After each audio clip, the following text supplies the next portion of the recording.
What's going on, fans? My name's Josh. I'm joined, as always, by my good friend and co-host, Matt. What's going on, guys? And this week, we've got special guests Jimmy and Zach on the podcast. Hey, how you guys doing? And we're going to talk about Paintball. And this is the Nerd Force Podcast.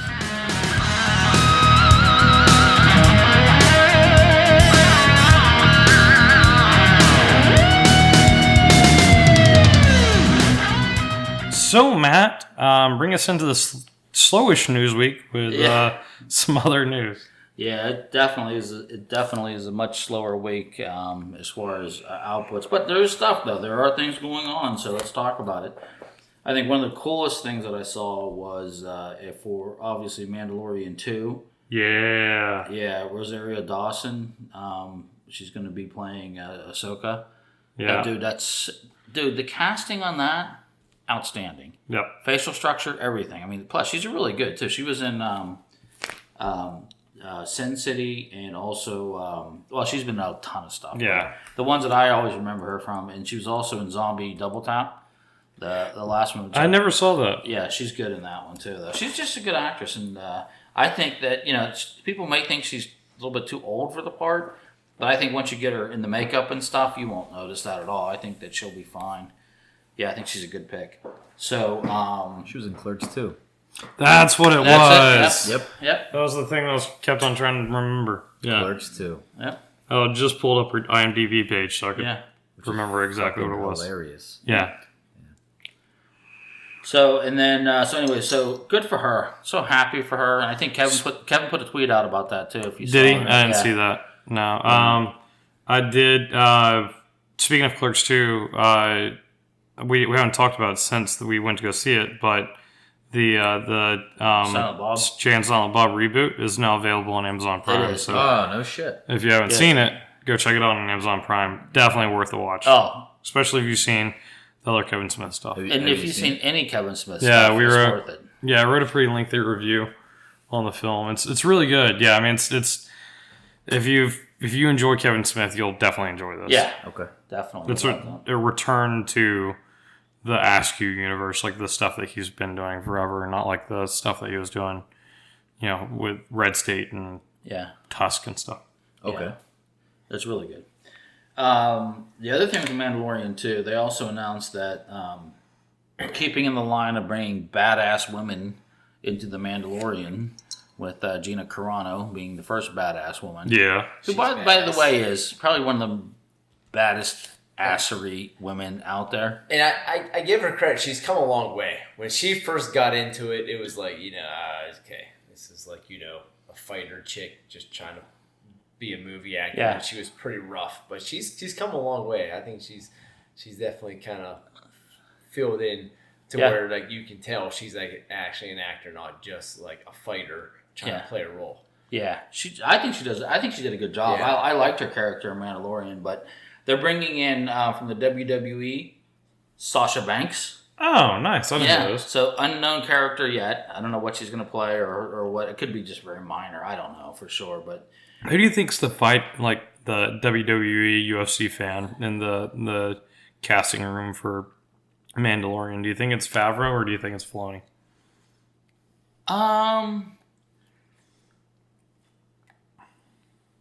You know what?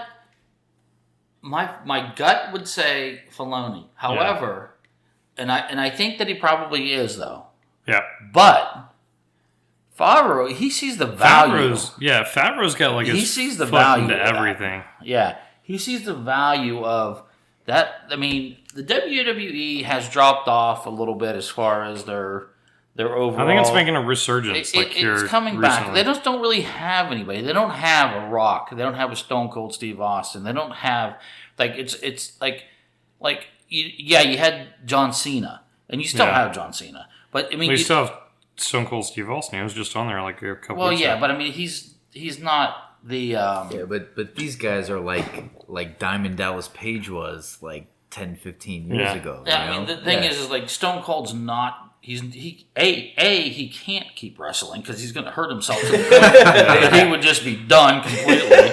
And the whole point is that when they do bring him back in and everything like that, that's cool though. But it's like it's like cashing back in on what brought you to get people back into it, and they just haven't had a hook. I don't think they've had a strong enough hook in the past years. We went and saw them probably 3 years ago when they came from Monday Night Raw here in Charleston, and it was like, it's just okay. I mean, it was great. I mean, it was good. I mean, it was entertaining, and I didn't pay a lot for the ticket, so I didn't really care. But had I know that like Rock was going to be there or somebody else was going to be there, then I'd change the whole thing. Megillah. And how long ago was this? About 4 years ago. I mean, I'll be honest. I didn't. Roman Reigns, and that was the big guy at the time. I was in Little Rock, Arkansas, probably about 6 months ago. Yeah. Right. And when I was driving by downtown, in the little main highway that cuts through downtown there, passes the arena, right? And I saw the big, I think it was WWE truck. Yeah. And I was like, holy shit, I didn't realize this stuff was still going on. See, that's my point, right? That's my point, right? So, yeah, it is. I mean, of course it's still going on, and it definitely has it has a strong market. It's a very stable market. I don't think that in order to get back to where it was is going to take a challenge for those guys. Yeah. But yet their market is broad enough and big enough where I could see Filoni liking it a lot. I think Filoni's like the big fan. Yeah, I mean, I could definitely. I don't even know what a Filoni is. Filoni's the guy that one of the writers and directors on The Mandalorian. He also did like he's like this guy. If you ever see him, he's always wearing like a cowboy hat. Yeah. And he looks like your typical like. I love Filoni to death, but he looks like your typical like mom's basement shut-in type of thing. Yeah. Sure, cool. Yeah, and he is from Pittsburgh too. Oh yeah, he's from Pittsburgh. Yeah, he's from Pittsburgh. Makes sense. So it makes sense. Matt knows him. Yeah, exactly. Well, the thing is, probably Bruno San Martino probably inspired him, Zach. Come on, Zach. Listen. Killer Kowalski. Listen, it has that effect. That's why no one leaves there. I know. And we're always like, why does no one leave here? And they don't. So, anyways, I think, Josh, to your point, I think that he probably is the one that might put the bug in the ear. Yeah. And he's the smart guy that realizes, hey, if we can get this person in here, because now you got some MMA people interested because of Gina. Now you're going to get some WWE people interested. You already got Josh and I. I mean, we're hook, line, You've already and got the Star Wars fans. You got Star Wars guys, right? You know what I mean? So you start like pulling people of different genres, and you bring them in there, and you just get a percentage of that to add to the Joshes and Matts of the world. Yeah. Then that's just astronomical. So who's running the wrestling these days? McMahon. Still? Oh yeah. Yeah. Okay. Oh, he's gonna do it till he dies. So he's pretty savvy. Well, he's real savvy because if you remember back in the day, there was this whole thing with him and Ted Turner, and him and Ted Turner went at it tooth and nail. That was with the WCW and then the WWF at the time, and those two went at it, and they literally did so much stuff to undercut each other. It was brutal. I mean, Dude, that was like a thing. If you were at WCW or WWF, I mean, I was a kid back then. Yeah. And it was like, dude, Yeah, fuck but you you. still I'm pick the Wolfpack side, to the fucking death. Yeah. Exactly. Yeah. Like, fuck you. I love Sting. Yeah. Exactly. And that's what started happening. It's like you had the Hulk leave them and go to WCW. Then the Hulk came back. You know what I mean? He was able to keep pulling people back and forth. But then it got into a situation where like a lot of stuff was pre-taped, and WWF. At the time, they were doing it live, and they knew what already happened in WCW, and they were airing at the same time, competing for that same time slot in television, right? And Ted Turner had billions of dollars to put behind it, and Ted Turner, mention like 3 different networks they could premiere, like he could. Oh yeah, exactly, yeah. And Ted Turner hated McMahon, and McMahon at that time was running USA Network. That's where he was showing his stuff. So McMahon was WWF, right? Yes. Yeah. Okay, see, I always kind of felt WWF was kind of like the guerrilla underground of wrestling, and WCW was like the establishment. Yeah. Because you're going back. Okay, let's go back a little bit to the wrestling history. Now, this is what happens. This is exactly what I said. What happens, right? So we go off on a little sidebar. If you go back, it used to be regional. So regional wrestling basically had different regions throughout the United States, okay? Yeah. And these particular regions had their deals with their local networks and whatever have you, and they'd start be showing on those. Well, then cable comes along, right? Well, then when cable comes along, TBS then opens up the doors to that. So then TBS now has more access to more viewers and so forth to be able to put that out there. So then Turner gets a little step up. Well, then USA comes out. Well, then USA comes out, obviously gets a cable channel. It's included in everyone's cable packages. Right. That now changes that dynamic. So then McMahon goes around and starts buying up all these smaller little wrestling units throughout the Northeast and the Southwest and whatever it is. And of course, that's where the battles between those two happen. Okay. It's a really fascinating story if you ever want to listen to it. Actually, Wondery does a really great podcast called Business Wars, and that's one I listen to, and it's about a 6-part series. It's fantastic. It breaks it all down for you, clearly defined. It shows you how it all happened and how everything goes down. It's really cool. And then eventually, like, Ted Turner realized it just wasn't worth the time. You know what I mean? So he kind of gets out of it, and they eventually become what they are now, which they had to change their name to WWE. So I always remember McMahon being heavily involved, even going in the ring and getting his ass beat sometimes. Well, fictitiously getting his ass beat. Exactly, but see, that's what he had to do because that's when What do you mean? What do you mean fictitious? Well, excuse me. Sorry. I mean, he really got his ass beat. I mean, it was But it wasn't fake at all. Yes, but my bad. Again, that was something that they came up with to be able to generate viewership, though. So every step that they do, he's a genius. I don't care if you like him or dislike the guy.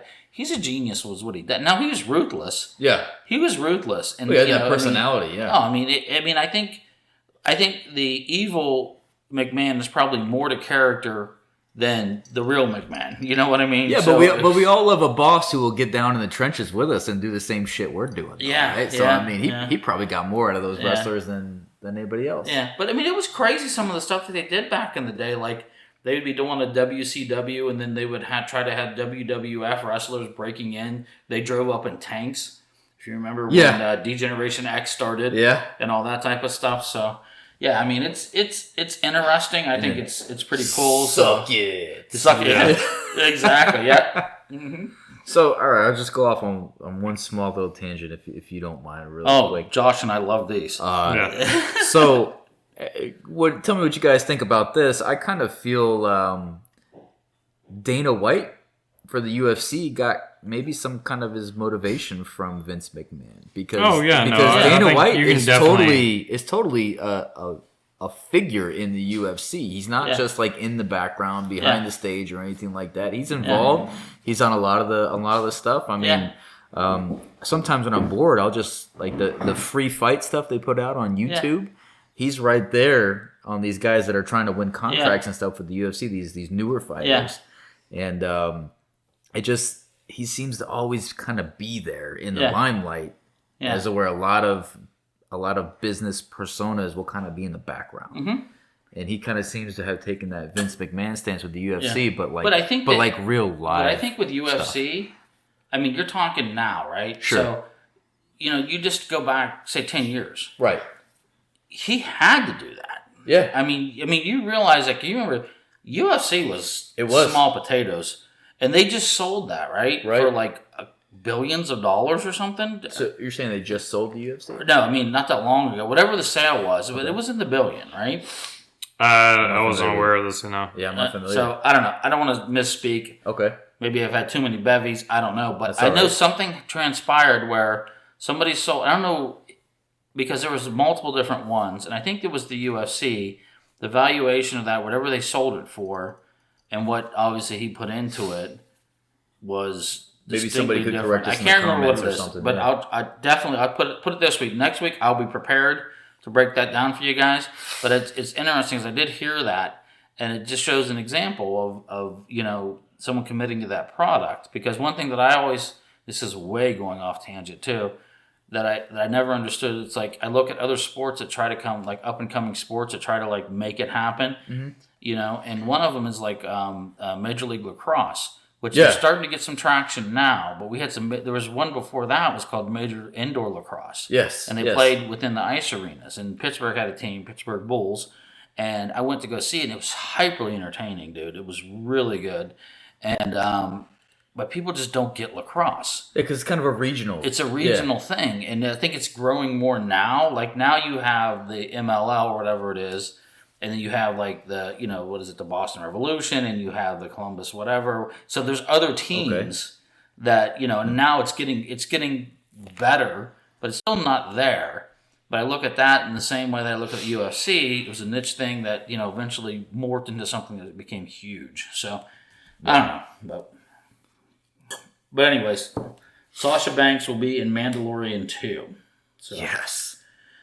The other thing I want to throw out there too, which is something that we could probably go down for another 2 hours, which I don't think we need to really, is just the model. And we kind of touched on it last week, Josh, a little bit about how the studios are going to handle this whole movie. Yeah, I mean, we called it pretty straight. I mean, we talked about. I think we talked about the stuff with what's that Seth Rogen movie that happened with and that kind of being a model for something that they could do, and that's exactly what they're doing. Is that they're taking things that either had a very short life within the theaters before everything closed down and the world ended.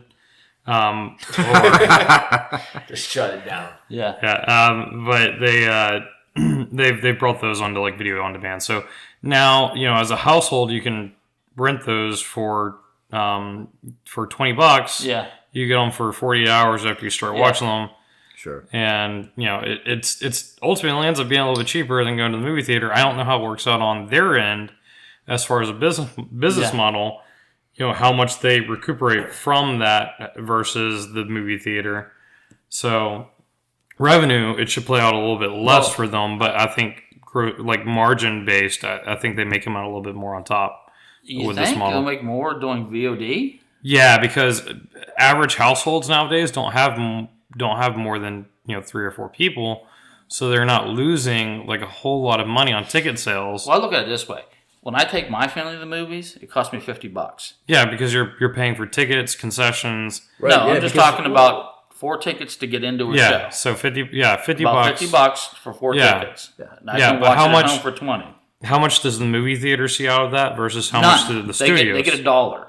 The only thing the movie theater gets is the concession. That's why concessions are so high. That's why you can go into a movie theater, go into one, watch it, walk out and go, no, they don't give a shit. Yeah. They don't really care. Because they don't care. It's that $10 popcorn. If you're walking with a big tub of popcorn and a big 20-ounce drink that you just paid $15 for, or if you went to Star Wars and you're paid the $32 for everything, and a lot of them are doing beer and dinner. Because that's the direct. They get nothing. They get nothing. It's all the ticket sales that goes to the studio. Yeah. So basically, it's like they rely on the quality of the movies that the studios put out to be able to. It's basically a concession stand that shows shows. So essentially, they've moved to a gas station model, where they don't make any money off the gas, but it's all the little garbage you buy in the. Well, that's exactly what it is. But my question is this, Josh. So we're talking about this new evolving model, and it's an evolving model, and we'll continue to talk about this as we go further. But Warner Brothers is now considering putting Wonder Woman on VOD, and I don't know about that. I don't know. Yeah, those are the movies that have a hard time. Like your average everyday movie that would be out there, other than like a DC or a Marvel or a Star Wars movie. Like I wouldn't mind watching those in house, but the big ones, the big action movies, I could see like I would definitely miss if cinemas no longer were a thing, and I don't think that they will be. I think that they'll still be around after all this is said and done, but that would be the thing that would miss are those big titles being able to watch those on the big screen. Yeah, I mean, I just don't. Okay, my concern is this. So, if they do Wonder Woman, that Warner Brothers decides to go that way, right? Yeah, they are not going to make as much money. They're just not going to make as much money. They're just not. And because it's debatable. They're debatable because again, you're talking about the back end sales of this anyway. So if you like look at what people pay for Blu-rays right now. So you go get a Blu-ray on Wonder Woman when it comes out $26. On the release day, you can get it at Walmart for $19.99. Yeah. For a week. And then it goes up. Yeah. Right? So they're going to get that sell anyways. But doing this, you're not going to... I mean, I look at it I'm using me as an example. That I would pay for obviously the RPX or whatever, so I'm into it for at least $50 when I go. Yeah, well, but you and I are going to go see it no matter what. How many more people are they going to be able to bring in because they're able to watch it from the comfort of their own home? Well... And not have to worry about going out to the movie theaters. I don't know, dude. I think the bottom line is these companies have shareholders and they're going to make their money no matter what. And they're going to do what they have to do and move their services to however they move them to make sure that they make that money. I say I want to wait. And the reason I want to wait is I want Wonder Woman to make a shit ton of money so that we have revenue to be able to build the DC universe the way it should be done in movies. And if you don't get the revenue source, it doesn't sound like a lot. Say Wonder Woman does $100 million, right?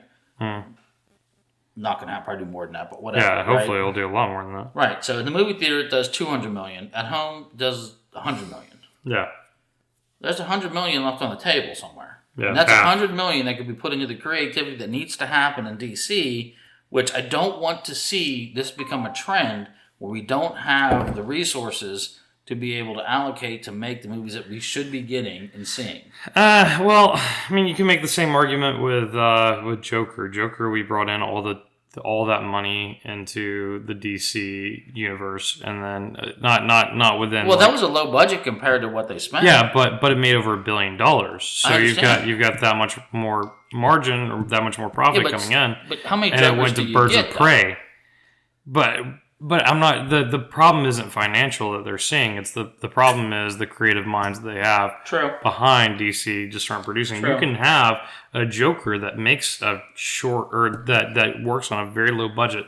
Batman, for example, is working on a much smaller budget. The Batman is working on a much smaller budget than what typical superhero movies are, and it by all evidence it seems to be doing things correctly. So you can have lower budget movies that everybody will go see, and they're done correctly. Versus, I think the margins. That's a wait and see thing with this, and it'll be really interesting because I do want to break down the math when this happens because I do think there's going to be some marginal issues that are going to be like the model. I don't completely dislike it because to be honest with you, I have a nice TV at home. I got a good sound system. I'm all good with it. So, you know what I mean? But we'll see. We'll see how it goes. All right, moving on. All right, so this is coming out. Looks really cool, too. And it's called We Summon the Darkness. And we just all watched the trailers. What do you guys think of that? Actually, I like it. I kind of like movies like that. I'm kind of into that things. So I hope it's not like a short-lived thing. I kind of like to get into those, and they're not like short-lived and like you just kind of get into it and it just kind of ends quickly. But I'm hoping to see I'm kind of excited to see what they do with that. So We Summon the Darkness is being billed as a satanic panic horror comedy. Is the way they're billing it, which only makes sense because we have one. Johnny Knoxville in it. So he plays this brimstone preacher guy. You know what I mean?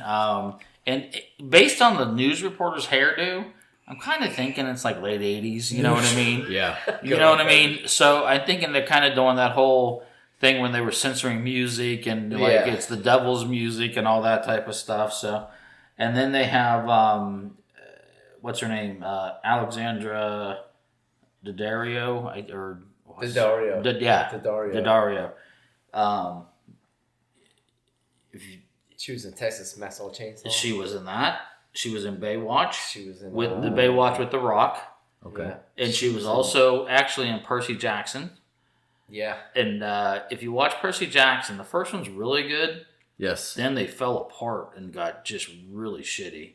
But weird. It didn't work. I mean, they had a really good thing going, and I think in the first they were trying movie, too hard. It was like trying too hard. The second one, they lost their shit on that one. I don't know what happened because that was a really good. I liked the first one a lot, and but anyways, so that's coming out April 10th. I got a Buffy the Vampire Slayer vibe from it. It does. It has that kind of like a little. Yeah, that's a good example. Yeah, it definitely does.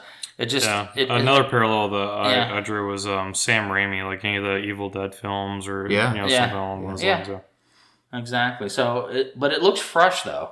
I love Johnny Knoxville. So, Yeah. I mean, give me Jackass any day. I love that stuff. So, anyways, that's coming out.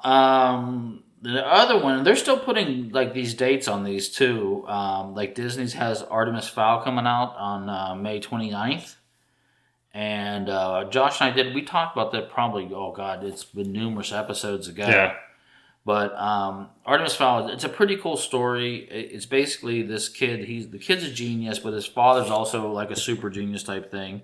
The father disappears, kind of like... Well, he's a criminal mastermind. Yeah, his it's father's not necessarily like he's Bill Gates or like... No, I mean, but Elliot. his son's a genius, though. Yeah, no. Yeah, Father's his son's criminal for- mastermind, Yeah. son's a genius. Well, but the father technically is too. I say he's a criminal mastermind would be implying genius. Yes? Yeah. Okay, so he's a criminal mastermind. So what we think he is. I don't know. I didn't read these books. I know that Grayson read a couple of them and he enjoyed them. He didn't finish the series out at all. But Colin Farrell is playing the father in it. It looks very Potter-esque, as that I wrote it down on my notes to say Potter-like, and then you saw it. The fucking elf looked like Dobby. Yeah. He looked just like fucking Dobby. Yeah, they had some of the small characters in there. Yeah, the preview made me think exactly. Yeah, I thought, okay, this seems in it, and once I saw it was Disney, kind of made some sense. Yeah. But it seemed Lord of the Rings, Harry Potter, Men in Black, all rolled up. all kind of rolled up into one. Yeah, you know. You might as well take whatever. But not everything that works in a for you. bad way though. Yeah, Everything that It has seemed worked. cool. Yeah. No, it looked really interesting. I think it's going to be one of those sweet spots where like adults appreciate it and like your teen kids will really be into it. You know what I mean? And it's definitely going to put an adrenaline back into the books as well. Yeah. So hopefully it drives people to actually read again. And that's a series. The book is a series. The book is a series. This is not. We don't. This is just a They're- one-time It's a movie. Disney movie. Yeah, I think Okay. they're planning on it being a series, but So there could be multiple. yeah, there could be movies. multiple. There can't. I mean, the source material is there. Yeah. I mean, they can go on and on with it, but they have. How old are the books? They're old. I mean, I'm talking at least 10 years old. Okay, all right. At least 10 years old, I think. So, because, my kids were 10. Okay. So, yeah. But Josh Gad's in it. And- 2001 I love is when the first book came out. yeah. Okay. Oh, So, wow. Okay. So almost That's almost 20 years. Or yeah, almost 20 years. way off. But I didn't look I at don't them. know I didn't where- look at them until my kids were able to read them. Close enough. Yeah. Good ballpark. Give or take a decade. Did you see how many books are in the series? Yeah, I got it pulled up. 2, 4, 6, 8. Yeah. 8 books Oh, currently. 8 books. Last book came out in 2012. Okay.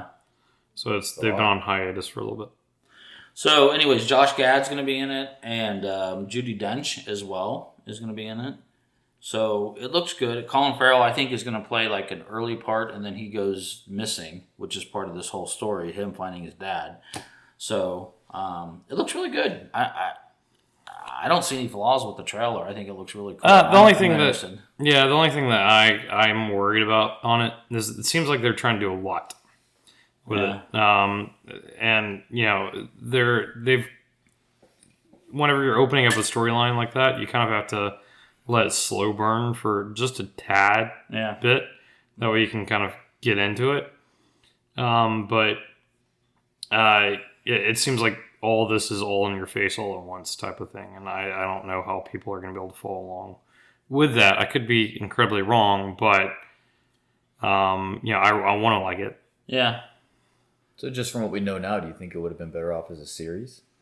Yeah, I think if you would have planned out the first few movies and promoted it as a series, then yeah, I think if you would have had a little bit of the supernatural Harry Potter-esque stuff in there, and then kind of led up to that in the second midway through the second act of the first movie, then yeah, they'll work out. And that may be what they're doing. It's just they're promoting the shit out of the magical side of it. Okay. Yeah.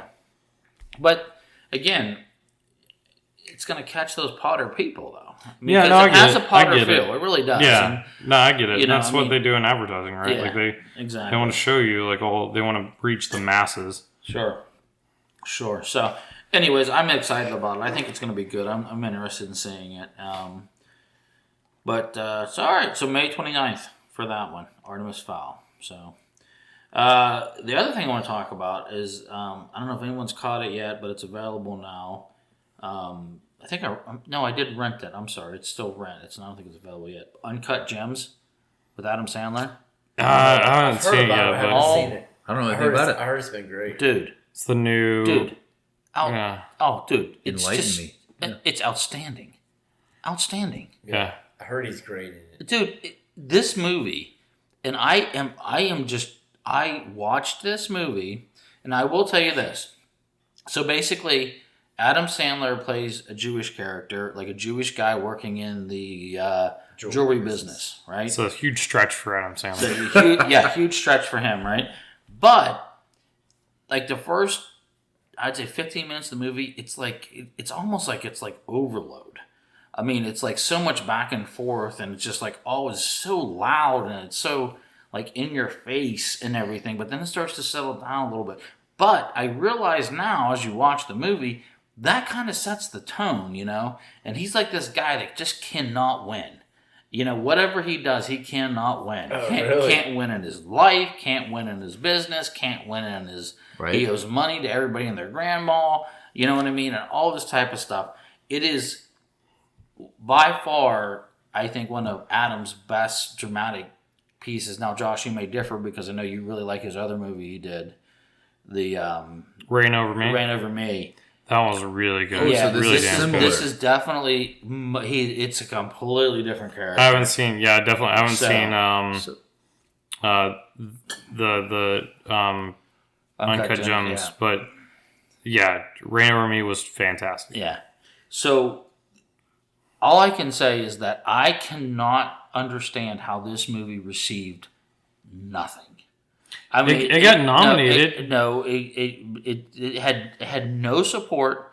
No one gave credit to this movie Yeah, at all. I mean, at all. And I get that it's Adam Sandler, Waterboy, Billy Madison, you know, whatever you want to talk about. people you know? were more thinking about Punch Drunk Love. Yeah, but are they thinking, Spanglish. if they were thinking about those, Well- then they should have thought about this movie and gave it what it was due. Because I'm telling you, this movie is impactful. It's one of those movies when I was done watching it, you're like, God damn! I mean, it's like I was telling Sean, I was like, damn, that was a really good movie. I've never heard of it.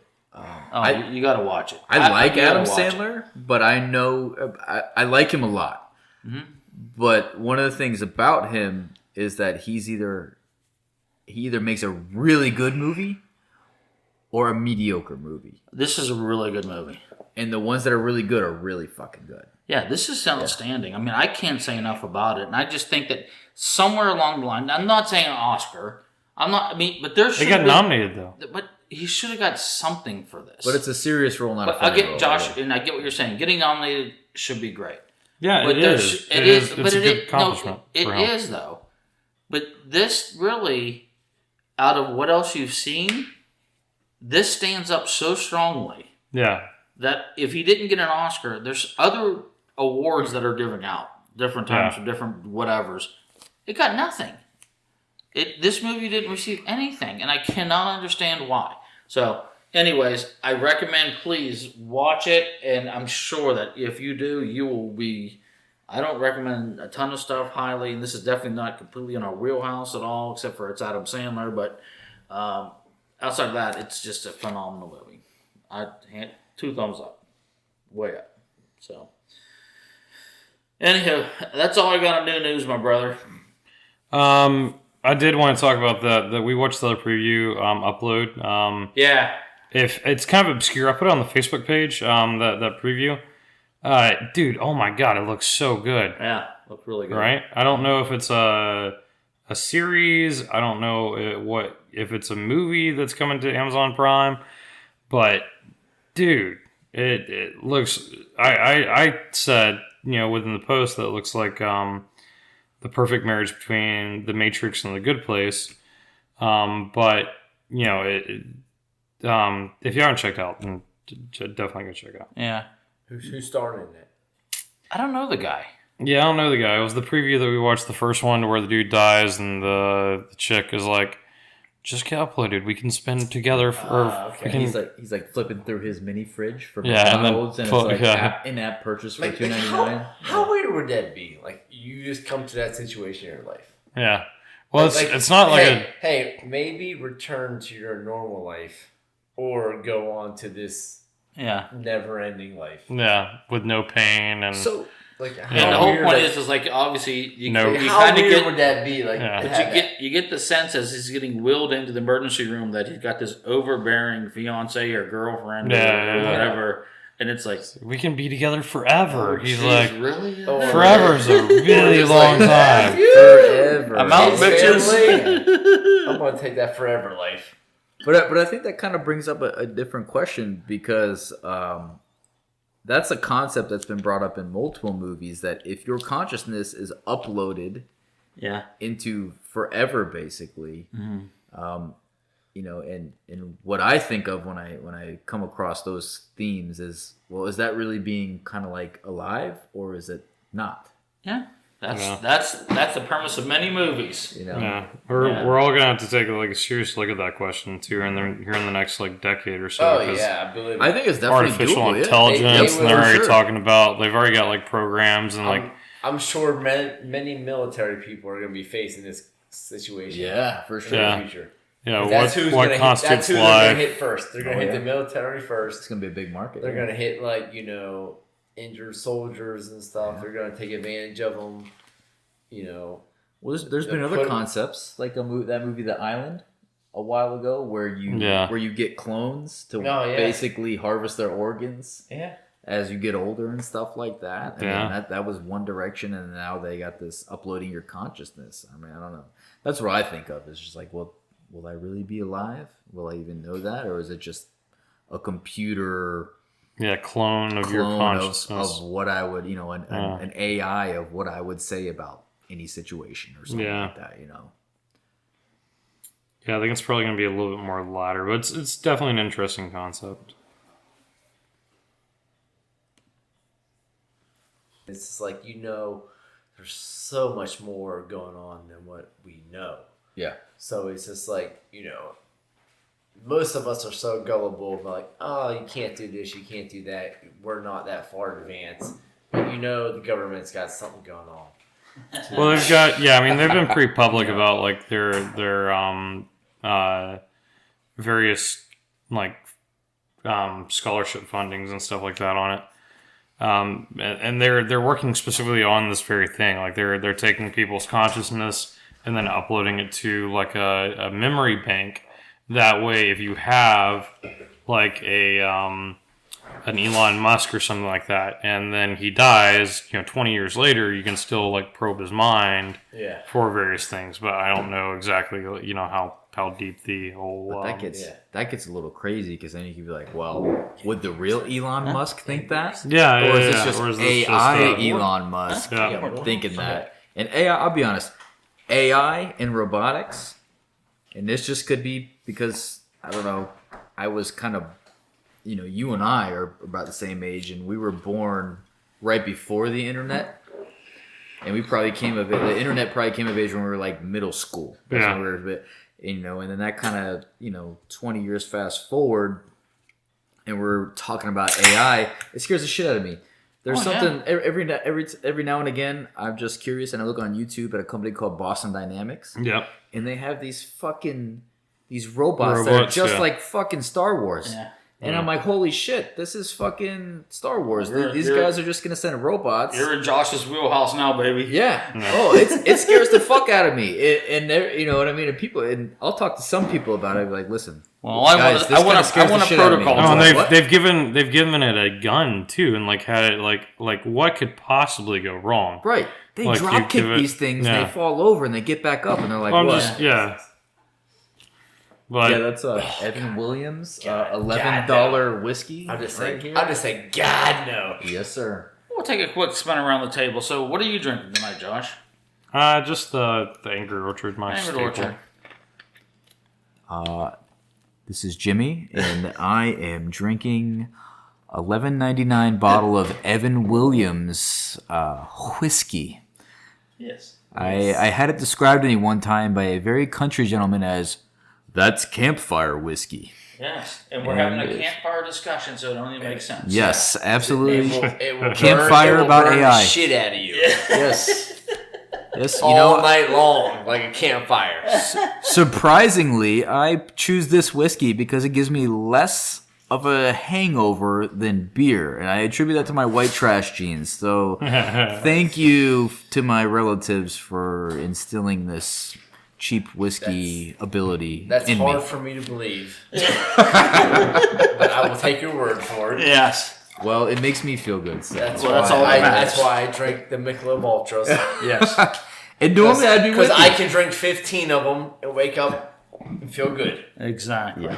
Which But Evan fucking Williams, no. Huh. No. I will wake up ill all fucking day. Usually when the when the alcohol has like a name, like two names, Yeah. Jim, Jack, Johnny Walker, Evan, Johnny, Evan Williams. it usually doesn't go well because they always got a story. Daniel. Yeah, I don't know I can any do- whiskey. it's like, hey, give me vodka. I'll do vodka. Yeah. You give me fucking Jim Beam. Well, correct me if I'm fucking wrong. I don't Evan know. Williams. I don't know any whiskey that isn't named after a person. Good question. I mean, I'm thinking about, okay, we got like Maker's Mark. That's just kind of, it's not really whiskey. It's like a bourbon. Yeah, it's a bourbon, but it's in the same family, I guess you could say. Okay. Yeah. But that's off the top of my head. But, Yeah, I don't know. I don't know. God. Something to discuss. It is. I'm drinking a nice Sierra Nevada hazy little thing IPA. So I remember, so Matt probably knows these days, grew up in Western Pennsylvania in the cold days. I remember we used to drink when we were underage in the softball field. We used to drink softball field dugouts. Nice. That was the hangout. Okay, in And the I remember, dugouts. Okay. yeah, we would drink in the hold dugout. on, but you know why? You know what? That's Because a great that's name the only for a beer. field you could get on. Yeah. Because the baseball field was always locked, right? So you had to hang. So we would hang out in the softball field dugout, like literally. I'm not talking like I'm talking about 8 inches of snow. We're talking like in the teens, and we were sitting there. And I remember one day, my one friend, he's just like he lived close by. He went and stole. He's like, I'm gonna go steal some liquor. He comes back with some Southern Comfort. Yeah. That's all we got. We got nothing but I love Southern me some Comfort. SoCo. So we're sitting there drinking this stuff, and like, dude, I'm talking. We're like 16 years old, and this is. I mean, I've never drank gasoline. This Yeah. and it was so bad. We were just like pouring it on the ground and lighting it. And, like, trying to like get something warm. We were just like we were lighting it, and then we're sitting there like warming our hands on the fire, and then we're sitting there like, okay, this is what we're drinking. Yeah. We're drinking this stuff that's like so flammable, but it was like that's all we had. And that's like, dude, that's what we did growing up. It was like we used to just drink the most garbage stuff Oh yeah. because it was like get whatever you can get. You start bringing it back to Mad Dog 44. Oh, absolutely. You know, First off, whatever Cobras. you drink, whatever you know you can get out of your house or your uncle's house, Yeah. but they don't And know they what won't it notice is, and they it. don't Yeah. miss it. Or whatever dickhead you could buy that you could get to Oh, buy you you buy- shit yeah, at a gas exactly, station. yeah, Yeah. And then of course he's going to be a jag off and go in and buy you like the worst shit possibly Yep. that he could possibly find. Cheap So as yeah. shit. Yeah, I But you're remember. like, fuck it. It was funny because my one buddy, he was when he was like 14. This dude, he's a big Italian dude, full Italian. He had a full beard. I'm not Yes. kidding. A full beard Yeah. at like 14. That was me. Better No than, Italian though. Better than I can grow in today. yeah. And so we'd always be like, his name was Vince, and we always like Vinny. We would send him into bars. Yeah. Like, Vinny, go in there. We would, because it's always cold in the winter, so we'd send him in there with like a flannel and a tossel cap. Yeah. You just Vinny. got done working, huh? Yeah, we'd go, Yep. Vinny, Yeah. go in there and get us some 40s. And they would only sell you 3 at a time. So we'd have to wait around the corner. And he he would come- go in yeah. there like, Vince, get 3. And dude, he would come out like 6 times because there was a Yeah. whole bunch of us kids Yeah. waiting for beers. He would go in there and just keep coming out Yeah. with these 40s. It was so funny because like literally, he's freaking like 14 years Yeah. old, but he looked like he was like 25 because he had this like full beard and he was like a thick Italian dude. Yeah. And you It always was- had to look in the window to see who was working. Yeah, because it was always like funny because these bartenders were always like these older ladies who knew. Yeah, Like, they knew your mom and dad anyway. Yeah, Right? they're like, you're So some underage kid, but they would just do it anyways. And we Yeah. were always like, it was funny because he was always nervous. He's like, I don't want to go in there. I don't want to go in there. We're like, Vinny, this is our only opportunity to get beer. Yeah. You got to go get us 40s. It's so interesting the tactics you'll come up with when you're just trying to get lit. You know? Oh, without doubt. What we had a dude that used to cut our hair for like $5 in his garage, and he was 21, and we were about maybe 12, 13. Well, we paid him $5 for our haircut. He'd give us a little, a sweet little fade, right? Yeah. A little garage fade. Yeah. And then he'd be like, "Hey man, you go buy us some beer." Yeah. He had no problem going to buy it. He'd make money off us for the haircut, and then he'd go make another $20 off us for going to get beer. Nowadays, I'd get your ass thrown in jail. Oh, yeah, Back yeah, then, yep. you could get away with it. It's Yeah. kind of like, don't do that again. Like, I'll be like, you know what? Really, don't do that. Yeah. I mean, he never got caught. Yeah. That's what we used to do because it was always like we used to go buy like a half a gallon of iced tea. Okay. Then we would find somebody like, hey, dude, go buy us a fifth of vodka. Now, was it Turner's? Did you guys Tea? ever use homeless guys? No, We used to always use did. homeless guys a lot. We grew up luckily we grew up in a small town, so we always knew people who were a Okay. few years older. So it was Yeah. easy. It'd be like, dude, like Dave, go buy me a freaking fifth of vodka. And then we just literally go to like the Stop and Go and buy like half gallon of freaking iced tea. And then we go sit in the freaking woods or just freaking softball field dugouts. And that's all we would just mix it all night long and drink it. It was just like, that's what we did. But it was just like, it was funny because it was like growing up where we grew up, it was so small and it was like everybody drank at the softball field. And it was always funny because where it was the high school was sitting up high and you're down low. So if the cops even came, you could see them coming like a mile away. Yeah. And then we would just It like was strategic. We would just spatter into the woods.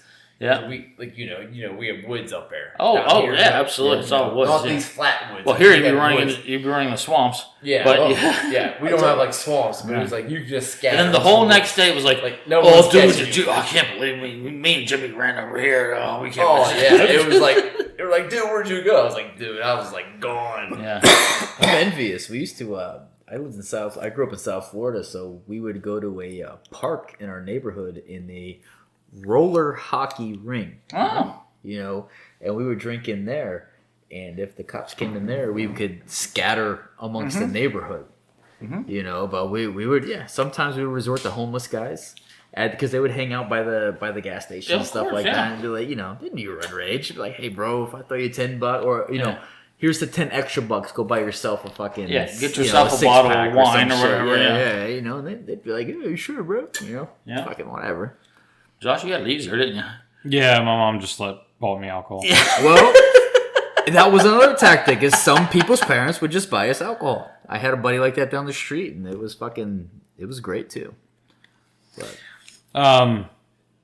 So with obviously everything's been closed down here recently, and they've canceled like a bunch of different events, stuff like that. E3 got canceled. I'm sorry, that was on my list, Josh. I'm sorry. What is the E3? E3, it's like a big video game conference and stuff like that. This year it was going to be big because all the next generation consoles are staged to come out soon. So PlayStation, So everybody's upgrading Xbox, PlayStation's upgraded. Yeah. Or upgrading. Fuck, that's gonna be another like $600. Probably, yeah. God PlayStation. Worth every penny. Yeah, Sony came out and since the conference was canceled, they announced their the updates on YouTube on like a live stream. Yeah. The live stream, they just to give you the cliff notes. They basically said that they're going to be implementing a solid state drive or an SSD, which is a big thing because it gets rid of it's 100 times faster than what they currently have within the PS4. So it's all the loading screens and things like that, the things that get loaded into memory from a video game is pretty much going to go away. So we're going to get less of the Spider-Man subway waiting scene where we're fast traveling loading in. Did you see that video where they had side by side? No, I didn't see that. That was pretty cool because it literally the one guy's sitting there waiting and waiting, where the other guy's like already playing. He's like played Oh, that's cool. for like 5 minutes. It's a pretty cool video. Yeah. But yeah, to your point, I mean, would know much more about the insides of that stuff than I would, but Yeah, I mean, it should do a lot for it. I don't know, it's still, there's a lot more components there that we would need the specs on to like know exactly how quick it's going to be. But the other thing that they're doing on the new PlayStation is 3D audio. So that's true. This time with and without headset. Yeah. So they're the way that they described it is that they're going to have like some type of app or some type of demo that you play, and then like they'll have like different items hidden around that make noise, and then you follow those items, and based upon how quickly you can find certain items, then they'll be able to calibrate your. It's going to add a whole other dimension to the game. Yeah, no, absolutely, yeah. I mean, it's already there with PCs. Yeah. But nobody does it without headphones now. Sure. Or with like some type of like 7.1 surround sound. But they're talking about doing it with just regular TV speakers. Yeah. Well, I got to admit, I mean, I used to play like in my setup before I moved here. I had it was a 5.1 surround sound system that I had everything wired to, and I had my PlayStation to it and everything else. And playing Uncharted was one of the first games that I ever really noticed. Like you would hear ting ting over here to the left or to the right, and then you'd be able to motion your camera. And then I know when I replayed the game here without the surround system, you just heard shots. But it truly changed the dynamic completely. Yeah, and that was just that was rudimentary compared to what you're talking about. And just to be able to take that to the next level, that's going to be really cool. Yeah, it's going to be really interesting. I'm super excited about that. I mean, I've been a PlayStation guy for since the PS1, but I'm excited about the next generation of consoles, like what they're offering, because it seems like it's going to be more than just. We've kind of reached the peak of graphics. They're kind of doing other things like audio. They have to. I mean, because how much better can you get? I mean, you're playing with it's ridiculous when games are done well and they're done right. I mean, it's ridiculous how well these are. And you're right. So it's like finding that next thing, and that's what like pushing the envelope further and further and further. It's so interesting to see the challenges these people face. Because imagine that, right? It was easier before. Get a better graphics chip, right? Yeah. Get a better microprocessor.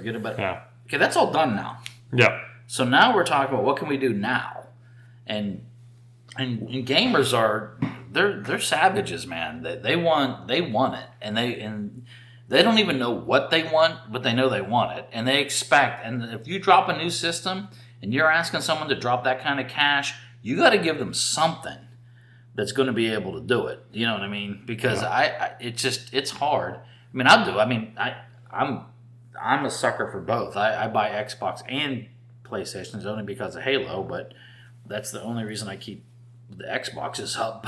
Well, is there anything specific you guys want to see from a gaming system? Not that I do, but I'm not like big into it. I'm not either. I mean, I'm not to the point where I'm going to be like, I'm perfectly fine with what we have. Now, don't get me wrong. I'm not going to not appreciate what's coming out, but I'm not asking for anything else. Yeah. I mean, I'm asking for people to take their time and make good games. Now, that's a different discussion, of course. Sure. But you can go off on a couple of things. Because when you give someone the power, the computing power, and platforms to build games on a system that has a capability to do this, and you choose to do like the lower end of that, it's like that. It's sloppy, lazy, and you know what? That's why your game will be $59.99 for 2 weeks, and the next thing you need to go in, it's $29.99. Yeah. You know what I mean? So that's what happens, and it's a brutal business because people that are casual gamers, like I put myself as casual. Josh, you probably put yourself as casual too. And don't get me wrong, we still play a ton, but it's not like my kids who play. Yeah. 40, 50 hours a week. Yeah, exactly. Well, their reputation depends on it, you know. Well, I mean, hey, Aiden he's competing in the Smash Bros. Tournaments, is doing quite well. He actually had the kids over at Josh's house today. I know. Train them up. Yeah, I'm not knocking it, and I'm completely serious when I say that, because it's like me. So like, I like some video games, right? But like, I'm playing like I'm cool. I have a PS3.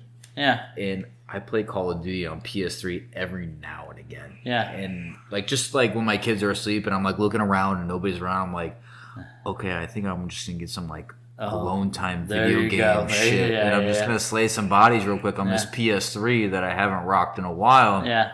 Or like if I'm on the computer, and then when you put it in, you have to update. But anyways, go ahead. Yeah, true. Yeah. And I'm just like, no, skip. I just want to fucking play a first person shooter where I shoot a few people because I got work in the morning, you know? Yeah. And then so, like, every now and again, if I'm on the computer, I'm like, I like strategy games. So I'm like, okay, maybe I'll try and get some Total War here. And like the other night, I was like, because I work shift work and I'm on night shift right now. So my days off, I'll stay up. And I'm like, okay, I got this Total War game that I bought in like fucking 2009. And I'm like, okay, maybe multiplayer online? Let me check that out. Fucking nobody on it. Yeah. You know, so I'm like, oh, well, I guess I'm the only fucking loser who plays this game still. Yeah. You know? Well, it's so funny you said that because I got an email Okay. from PlayStation, right? Because I used to play Fight Club on PS3, which is a phenomenal game, by the way. Mm-hmm. Absolutely phenomenal. By the way, if anybody wants to know, the Pittsburgh Kid, which was the name of my boxer, was rated. Just so that's what I wanted to know. So Fight Club is a boxing game. Yes. Okay, all right. It's or Fight Night. Fight Night. Is Yeah, that the one that used to be in the arcades where you used to be able to... No. It's EA. It's actually it's actually like a boxing. boxing. Yeah. Oh, fuck. But you use like Dude, you can use like the is, sticks for like. Well, first it's like for your swivel up duke and jab. stuff? It's like everything you have to do is like with the sticks, and then basically like you move it like you can pull it down and then up as a jab, and then you go straight across as a cross. Yeah, it's very and then each intuitive. hand like you switch, and you can switch stances or whatever. Wow. But you have to train to do that. And I mean, dude, it is a great game. And like put it this way, it was a really good game. that game is so old that I just got the email last month that said, hey, due to lack of traffic on the whatever you call it, the multiplayer or whatever, Sure. we're going to be shutting it down. Oh. But the whole point is it's like you can't even buy the game anymore. Yeah. But I mean, I still have it. I have that, and the other one I play on PS3 all the time is Legend, or it's Legend. It's what's it called with Jack Black? Yeah, I know what you're talking about. I can't remember the name of it. The one about the heavy metal guy. Yeah, I love that game. it's got like Ozzy Osbourne and stuff in there too. Yeah, it's Judas Priest, Ozzy Osbourne, and stuff like that. Brutal Legend. Brutal Legends. Brutal Legend. Eddie from Oh, so good. Yeah. I don't even know what the fuck that is. Well, I have them both. I'll let you have them if you have PS3. Sure. Yeah. It's You a can really try it. fun game. Okay. It's like No, you'll really enjoy it. Yeah. Yeah, it's There's supposed to be a new one coming out. I heard there was really? rumors that they God, were that's so working on great. something. So you've got kids. I've got kids. You've got kids too that are all at video game age. I don't know if yours Yeah, he is too. Yeah, Okay. he has like Nintendo. So stuff. what? I know when I was growing up, we were playing video games together in the same room. Mhm. And now it seems like a lot of kids are playing kind of linked Yeah, up it's all linked up. online. Yeah, it's all online. So what are you guys seeing? What kind of seems to be the trends with the video games? What do you think the future is of that shit? Well, that is the future. That's just how So it is. just like they're all at their own house and like Yeah, I know Mason. He like the big thing now is like Fortnite. great name by the And way. it's all they all, and that's all they do is like he plays it with his buddies, and it's just like it's actually entertaining to listen to him and his friends play it. Like there's been times where me and Ashley have just muted the TV just to listen to him talk Mason. shit. Yeah. Oh, Yeah. they're just yelling. I love the shit And talking. just listen, like Mason yell, like "You're freaking so gay, Xander. You're so gay. Why would you do that?" And it's just it's funny. Like, listen, I remember like the one time his headphones quit working, so he had to do it through the phone. Oh my Oh. god! So it was Lord. like he had the phone on. Might as well speaker. go back to caveman days. So it was like all his friends were like, you could hear all his friends, and it was just like I don't know how they know anybody's talking. It's just like literally the four of us shit. were just all yelling at once because that's all it was. Everyone's just yelling at once. But yeah, I thought like it would be like years ago, I thought the whole Fortnite thing would be like a phase, but like not. It's been going Dude, strong for years. I'll be honest. I can't fucking stand Fortnite. I've never played it, but I banned the dances in my house. I banned fucking. I am just It's so actually a pretty fucking. fun game. I know. I get that, right? Like, so if I was a kid, I'd probably be into it too. Yeah. But like, just being a fucking adult and the fucking bastard that I am, I'm just like, no fucking Fortnite dances in my house because I'm trying to talk to you and tell you to clean your fucking room. And they're flossing on you. And you're flossing on me. Like, so I'm gonna line you up with a diamond cutter and I'm gonna drop a fucking bow on you. And my son's like, what's the fucking diamond cutter? I'm like, it's my shit, just like your Fortnite dance. So I'm gonna fuck you up. That's exactly what it's like. That's exactly what it's like. So I just fucking try to have fun with it, and I don't know.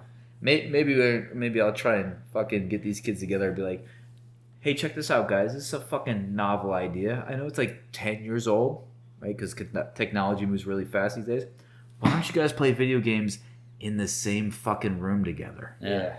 I tell you one thing. And connect that way. We'll get you some Cheetos and it'll be all right. I can tell you right now, I have paid probably at least for 3 controllers in my house. They're $49.99 a pop because like I can whip Aiden's ass in Madden all day long, right? Oh, that makes me think of another topic. Okay. It's like Aiden, if you don't know my son, he is very high strung. Okay. Great kid though. He's awesome. He's an awesome kid. Fucking I love awesome him to death. kid. Yeah. He knows more about. Just don't watch sports with him. Yes. And then don't kick his ass in anything that he's like super competitive. Whatever. Still awesome kid. But I think he's fucking great. It's insane. It's like he gets so angry. He's broken cell phones. He's broken he just literally loses his shit. And he loses his shit in such a passionate way that I can't get too upset about him. He takes like a Steeler loss, like literally someone has killed a family member. But at the same time, you're like, the Steelers, that's a long season, right? But at the same time, you're like, listen, destroy property, just not our property. Yeah. Well, the thing is, eventually, now that he makes money, he pays for that shit.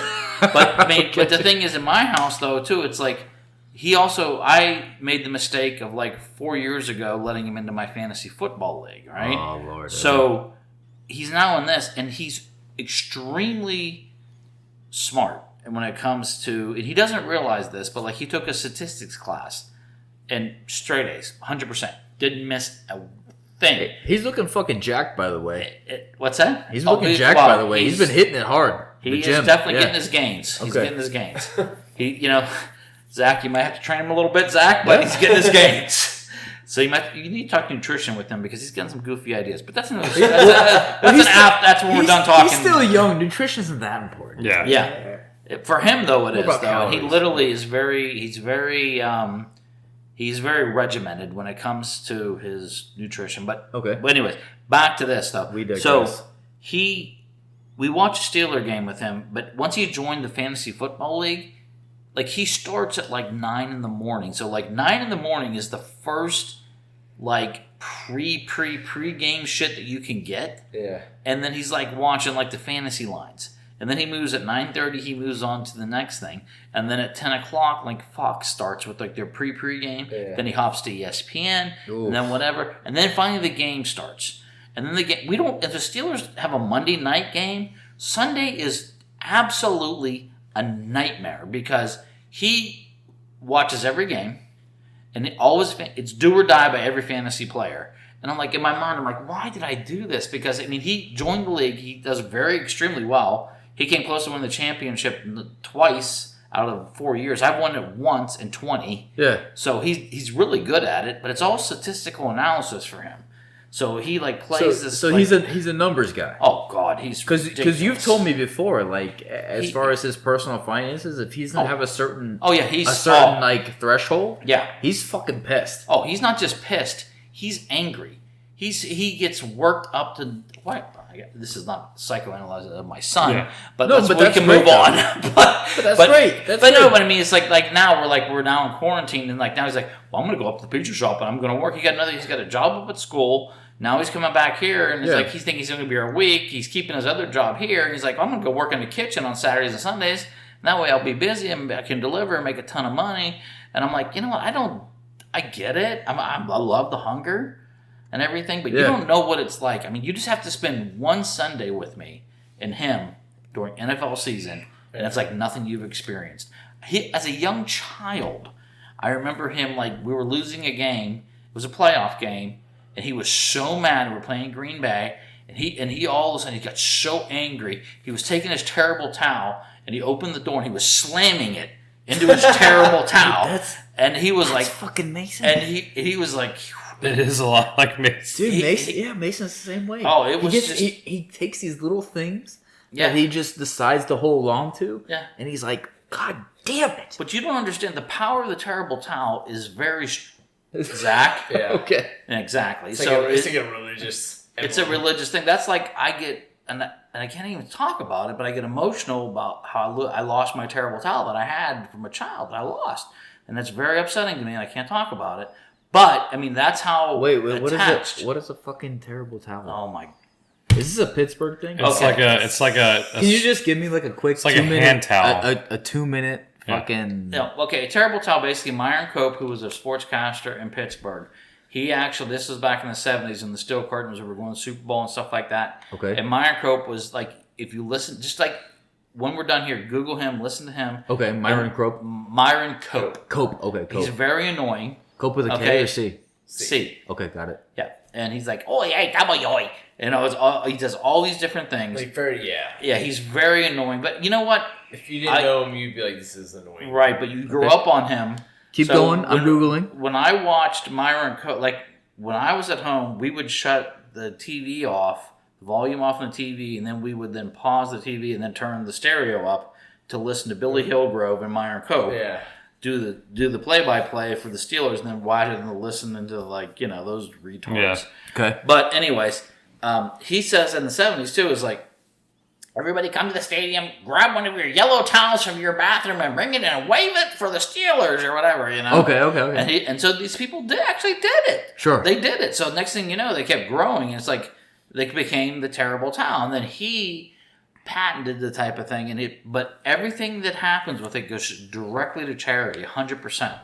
So it's like everything that you spend on a terrible towel, if you go buy one, they have everything like you could imagine. There's pink ones, there's green ones, purple ones, whatever type of ribbon you want to have. So he started some kind of towel tradition with the Steelers. Yeah, you've never seen it? If you ever watch a Steelers game, you'll see people like waving. They're just Well, like they're like little hand towels. It's Right. one to like other teams and stuff like that too. So It's is that like like kind of like the tomahawk chop. Is that like akin to fucking throwing rats on the fucking ice to the Florida Panthers? We're not like that, but Anyway. no. Yeah, I mean it's similar to that, right? It's So, just yeah, like, it's- if you ever watch a Steelers game, the whole stadium swinging Yeah. like these Yeah. towels. Okay. See, like I've seen Put it that, this but way. I didn't know it was Once Josh tied had a child, to a thing. I bestowed one upon Josh's child. Oh wow. That was a very Yeah, Dale's emotional got one. experience. Wow. yeah. It doesn't- Like a I mean, christening. Yeah, it was, and he's still waiting. I have a video where just last year he was waving on his back for me. Kid's a huge Steelers fan. Exactly, I don't know about yeah. that. Fucking learn something new Yeah. every day, man. Yes. I had no idea. Yeah, and he's rocking a Bush T-shirt. And I brought him back. So, Yeah. Yeah. Well, the thing, though, is about like places like Pittsburgh where there's a deep rooted tradition and it's mainly like blue collar people. Yeah, Yeah. Steelers fans have a reputation. They take like stuff like the Steelers way further than most people would take Yeah. it. So it's hard for people to understand, like, oh, why are you guys so ingrained in it? But like, you gotta understand, like, when the Steelers were like the 70s is like when there was like their big Heyday. thing. Yes. Yeah. Well, at the same time, in Pittsburgh, the whole Western Pennsylvania, the biggest thing was going on was the steel mills. Mm-hmm. So 90% of people up there are blue collar people. Sure. So it's prosperous. Like, Everybody was. and it's not like today. Like like my sister's husband works in a steel mill, and like, dude, like he even says he's like, it's nothing like it used to be. It's Okay. It's easy because of all the freaking Automation. technology. Yeah. well, the And technology, the laws, technology, etc. Yeah, and like so, it's like now. So like back in the day, you would see all these like black and white pictures of dudes walking out of a steel mill. I got the black lung paw. Yeah, with the picture, and like they just did 12 hours working their asses off. Well, it's not like that today. Okay. It's like today, it's so like today, like he says, he's like, you work literally for like 20, 30 minutes, and then you get a 15-minute break because they're all unionized. Yep. So it's like you can only be within the heat for so long, and then you get a break. And he's like, he tells him, he's like, he works 12-hour days. He's like, Zach, it ain't that hard. He's like, we work and then we get a break. We work and we get a break. But back in the day, you didn't get those breaks. Back in the day, we don't have were fucking kids down in the coal mines you anymore. were slaving. So, but what I'm saying is, like, back in the day, majority of people up there in Western Pennsylvania, they were immigrants because they came to U.S. and they knew this because Western Pennsylvania was the steel mill booming capital of the U.S. So everybody came there to get jobs. Mm-hmm. And, back in the day, it was like the husband worked, wife stayed home with all the kids. And that's what they did. It's like they slaved in the steel mills. And the one escape was the Steelers. Okay. And so their escape was the Steelers. The Steelers were awesome. And everybody just fell in love with it. And it's why now you look across the whole U.S., one of the most popular teams is the Steelers. And it's because all these people who were, living in Western Pennsylvania in the steel mills loved the Steelers in the 70s, but once the steel mills started shutting down, everybody left. Left. You got a lot of fucking places like that. Like, you got, like what, Cleveland? Yeah. Same fucking thing. Like, the Browns fucking suck. No, first off, well, hold on. No, we don't ever put... Don't use that. Listen. Cleveland and Pittsburgh never I'm not go trying in the to put same them. sentence. I'm not trying to put them in the same territory. No, that's... I'm not trying to put them in the same ballpark, but what I'm saying is like, Cleveland Browns suck. There's no fucking reason why they should have fans at all. Well, no, they could because the people live there. Well, it's because the same thing. It's like people... But you know what? There's people that live in Miami, and there's not a whole lot of Miami fans. Miami's totally different. Like, Miami's so, like... It just rotates so much. Right, but we don't got the history like you guys. Yeah, but like Miami, like so many people. But move in the there. beauty of those, nobody moves. But who was the quarterback though down in Miami though? Was one Dan Marino, Central Catholic of Pittsburgh, right? Fucking Marino, yeah. He was that's right, Central Catholic, baby. That whole all right, we're getting way sorry. sorry. Sorry. All right, what else? Where are we at, Josh? I've only got one more bit of other news before we move on. We've talked about this before, but it's been brought up. There's a couple things within this one topic, but there's been a bunch of Spider-Man news that's dropped over the past week. Mm-hmm. So to begin, they're going to make 2 movies of obscure characters. They haven't related what obscure characters those might be. Solo. Right? Solo, yeah, that was the big one. I'm sorry, go ahead. That's kind of what everybody's speculating on, are those, but I don't remember who the second one is, but I do remember. The Solo was strange because Solo's name within the comic books is, he's a really obscure character, but his name within comic books is James Bourne, and he's very much like a Jason Bourne type of character, and if they play him like that, like it seems like for all intents and purposes, it seems like the Sony Marvel agreement will move forward at this point. So Sony's going to need like a big name to be able to interact with all the characters that they're kind of building up, other than necessarily Spider-Man. And it seems like they're going to be leaning heavily upon this James Bourne character to be able to do so. So we're going to see something very different than what we've seen previously within comic books. I think that's smart. That's really smart. Yeah, I like it a lot. I think it gives them, it's a playground they can get into and start, like, even obviously working from source material, of course, to stay true as you can. But it gives you, there's some broader strokes and leeway you can have because of the unknownness of those characters and stuff. I think it's a really smart move on their part. I like it a lot. Yeah, no, I couldn't agree more. I can't remember what the other character's name is that they're it's thinking Man about, something, but... or it's like a man, not Man Bat. But Oh, it's like, Man Wolf? Man Wolf. Yeah, so I mean, if you guess his name, it's very similar to what you would think of whenever you think of his name, Man Wolf. Essentially, it's J. Jonah Jameson's kid, who's been through a lot in the comics. He brings back the symbiotes, which creates Venom and Carnage and all those characters. He becomes Man Wolf at one point, and then he also gets bestowed upon him moon god powers, which is really weird. Yeah. But he gets he brings, as an astronaut, he brings back like this gem that he finds on the moon by wearing this. He patents it into like a pendant by wearing his this piece. He gets every time the moon's full, he turns into a werewolf essentially. Right. Yeah. So, very interesting. Not as well known though. Neither one of those are very well known. They're not. Yeah. But what's cool though is like the dynamics of what you just talked about with Man Wolf though too. Mm-hmm. That's again, there's a lot they can do there. Yeah. And the thing is that he's so influential into the other lines that they have a ton of ways they can go. And a lot of leeway they can look at and say which way is this going to impact whatever. So I think those are great choices. People may look at them like, plus they're probably easy properties to get. Yeah. Or you know what I mean, to like be able to like bring in and like blow and hold up on to. Yeah. The other piece of news with Spider-Man is something that we talked about on the podcast before. Kevin Smith this past week brought it up again. He was talking about on Fat Man Beyond. Yeah. Last week about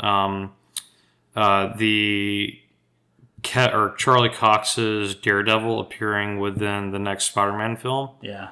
Because being a lawyer, there was I think like October, September. There were talks of this. We covered it on the podcast, but I forget exactly what publication this came out, but since then they've taken it down to where like nobody can source where Kevin Smith is getting this from. Kevin Smith just came on and he says, "Hey man, I just read it online like everybody else has, but everybody's kind of playing this 3-dimensional chess and saying, well, since it's not online anymore, did he really read it online or has he got more information because he's bringing it up now?" I think it's more of he's been on the road tour with. He's picked up something. Yeah, he may have picked up something. You know, time will tell. Scripts change, so even if that's within the script now, there's no telling whether that's actually going to stay within the script. True. Although they are planning on starting film in July of this year. Oh wow! For Spider-Man 3. So yeah. Okay. Well, let's hope they start in July. Yeah, hopefully. By then, I hope so. Yeah, that's all I got for other news. I don't think there's anything else. Do you guys have any new news? Anything you saw or anything you learned? No, not yet. I saw a couple of movies coming out, but I didn't pay too much attention to them. But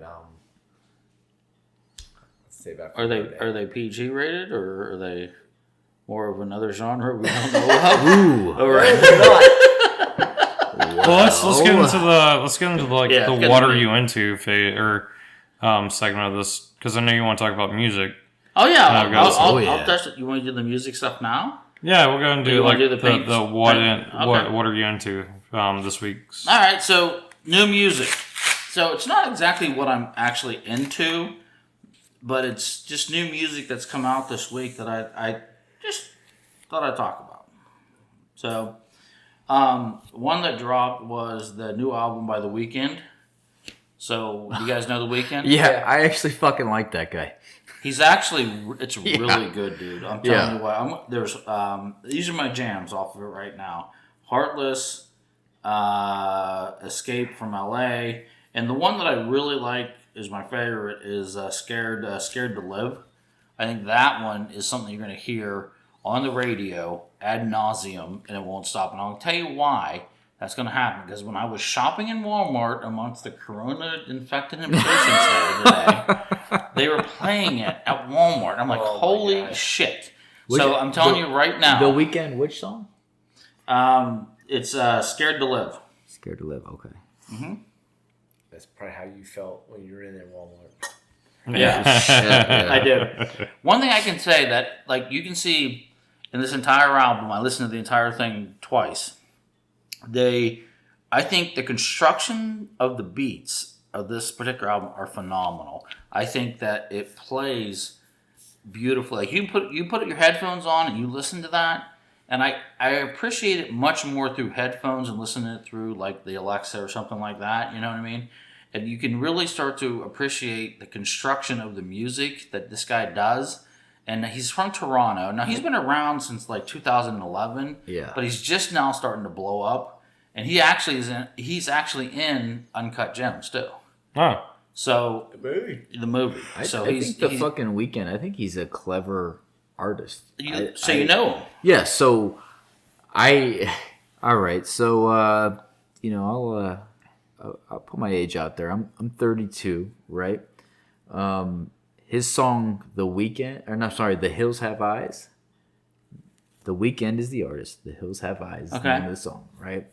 I mean, that kind of reminds me of when I was in my early 20s, late teens, like 19, 20, 21. I mean, as far as So like the construction, like the music or the beats or the I mean, it's really just about him being a fucking dog and just being fucked up and going to I mean, for lack of a better term, just fuck bitches. Oh yeah, right. Oh, that's half the album.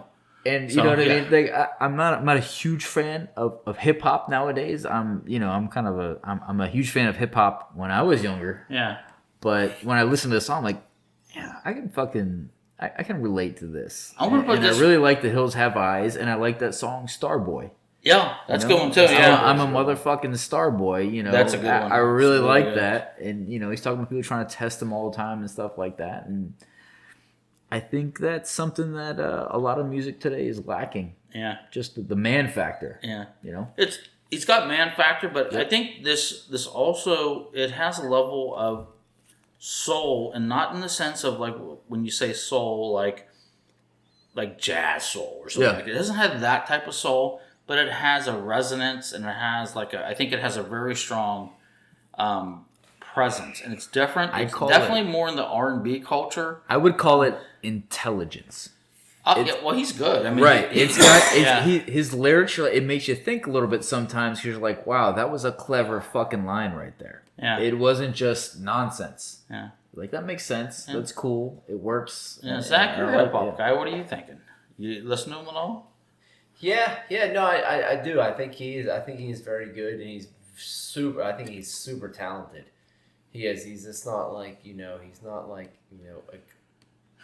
he's not like a gimmick kind of guy. No. Yeah. He's like super talented. It's like he's a guy like you could put him with like a rock and roll artist, and like you want to do a song with him, he could do something. He'd be on the fucking. He's got range. Yeah. He would be on the piano. Yeah. Making a song with fucking anybody. Like he is like super talented. Like what he does is like beyond like I know the problem is like nowadays most people are kind of gimmicky. Yeah. But he's like really talented. Like he's. Well, so let me ask you this. It's though. like singing. So somebody that you know the genre really well. So let me ask you this, and I felt it, but I didn't really. It didn't. I felt it like a tinge, like a pinch, but it wasn't like all in full bore. Now he's from Toronto, right? So he's like in Drake country, right? So I feel a Drake influence, but I don't feel like an overwhelming of like I'm a Drake imic. Yeah, so Drake, I do the same thing with Drake. I kind of go back and forth with Drake. Yeah. I think Drake is one of these people who are like unbelievably talented in everything he does. Yeah. Like, he started off as like a child actor. Yeah. And then he got into music, and then people kind of dogged him with his music because he was a child actor. But he's super talented as a musician.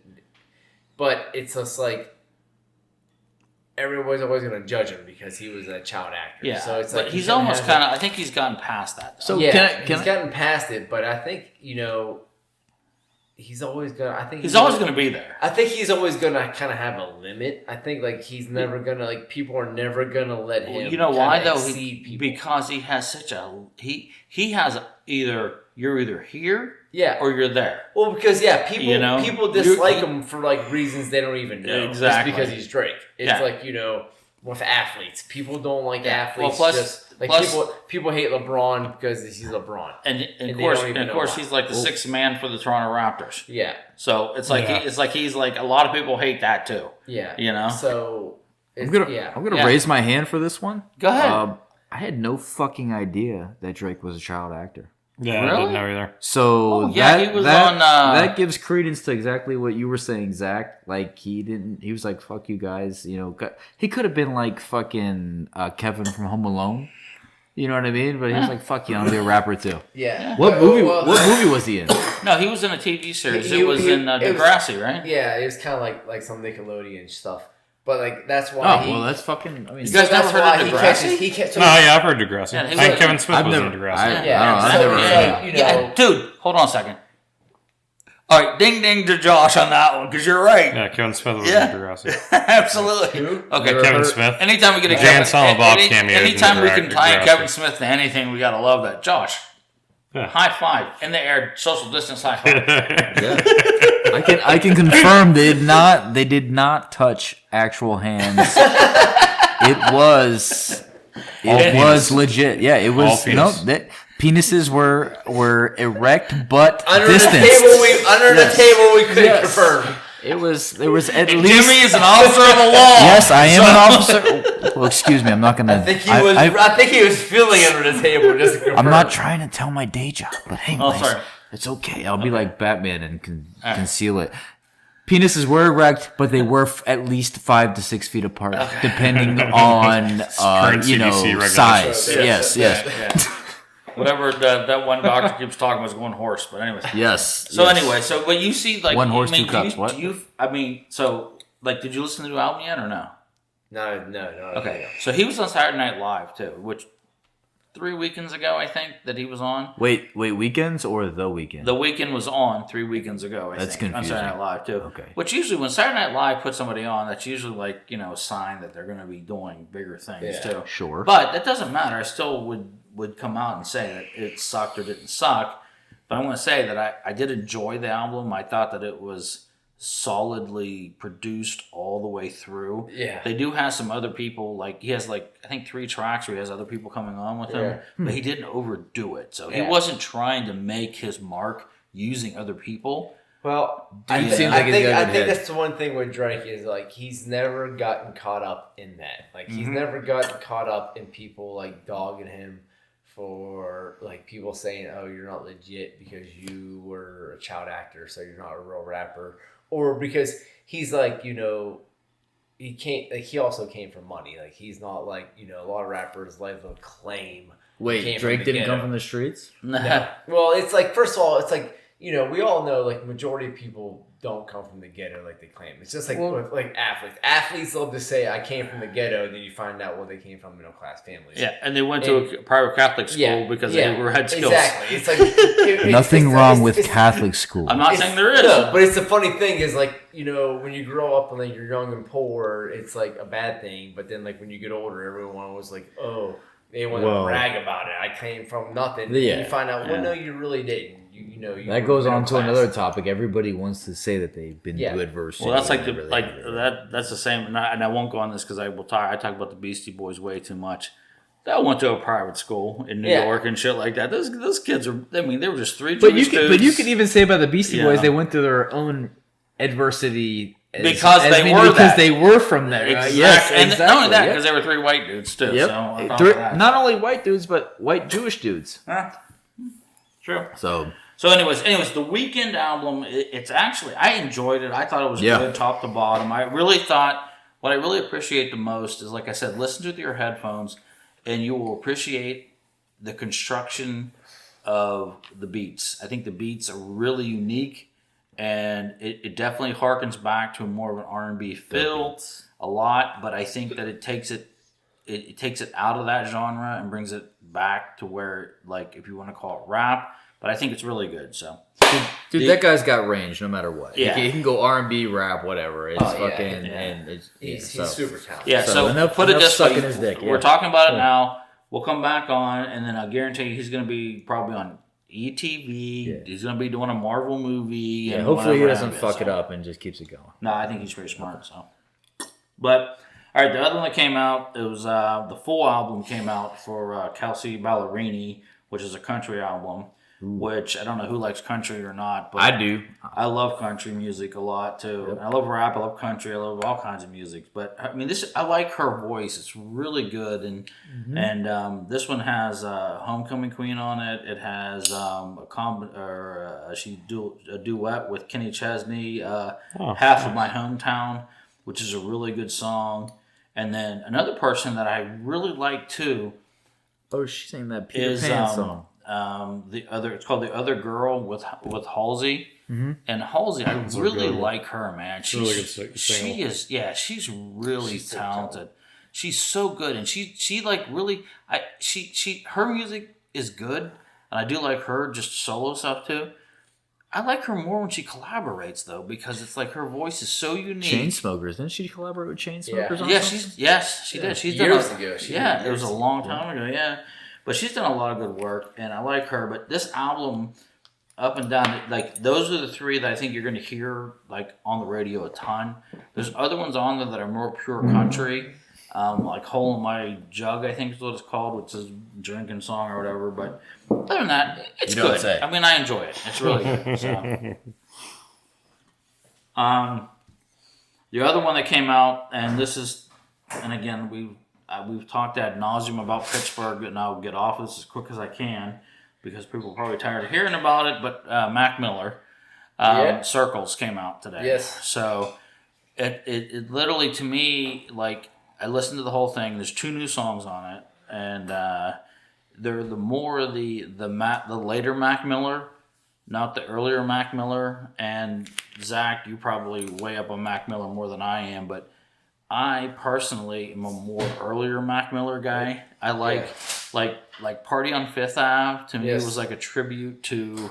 It was completely Beastie style. Yep. And it had everything, all the components of the Beastie Boys in it, and I loved it. And like, don't get me wrong, like if you listen to the first song on Circles, it's almost like listening to that and him singing it too. It's like. It's almost kind of sad because it's like kind of his life. Yeah. And how it went down for the poor guy. Yeah, well, You know? it was like his earlier stuff was like such more just free will. Like that's how he was. He was just like you could see he was just like a fun-loving guy. Yeah. Who just loved doing what he did, and that's what it was before the drugs kind of kicked in. So the whole But then he moved. But then he kind of moved on from Smile Back. But then he moved on to that like more melodic singing type of rap thing. Yeah. Which he sounds sometimes like he's like slow. Yeah. And I hate to talk bad about a guy from Pittsburgh at any way, but it doesn't.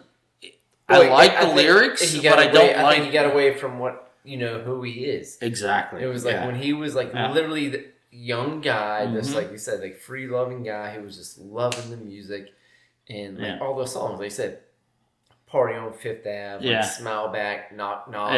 Yeah. That was all just like fun loving stuff. Like about being a young, crazy kid. Absolutely. But it was just all about like fun, energetic stuff. And, and then, you can kind of tell like it changed a little bit. Yeah.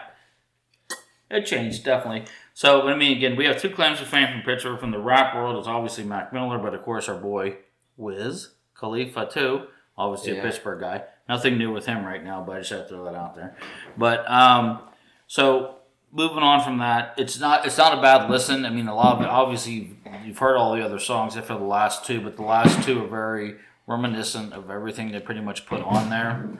I didn't really harken back to the pieces that I like about Mac Miller, but still, not a bad album. But the other one that came out too, which this was a weird one for me because I wasn't sure how I was going to feel about it, but I listened to it. It's called Colors by Jay Belevin, I believe is his name.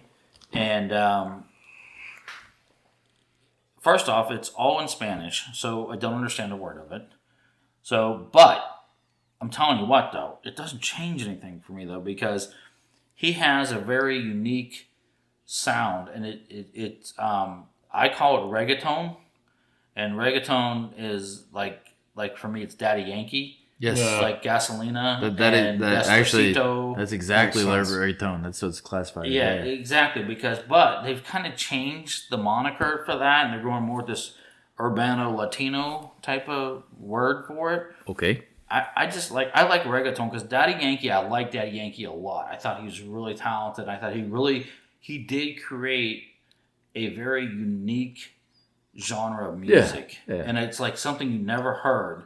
And he does it in Spanish and in English, and both of them are just as entertaining. He is literally a super talented guy. Yeah. And actually, he was meant to play Major League Baseball.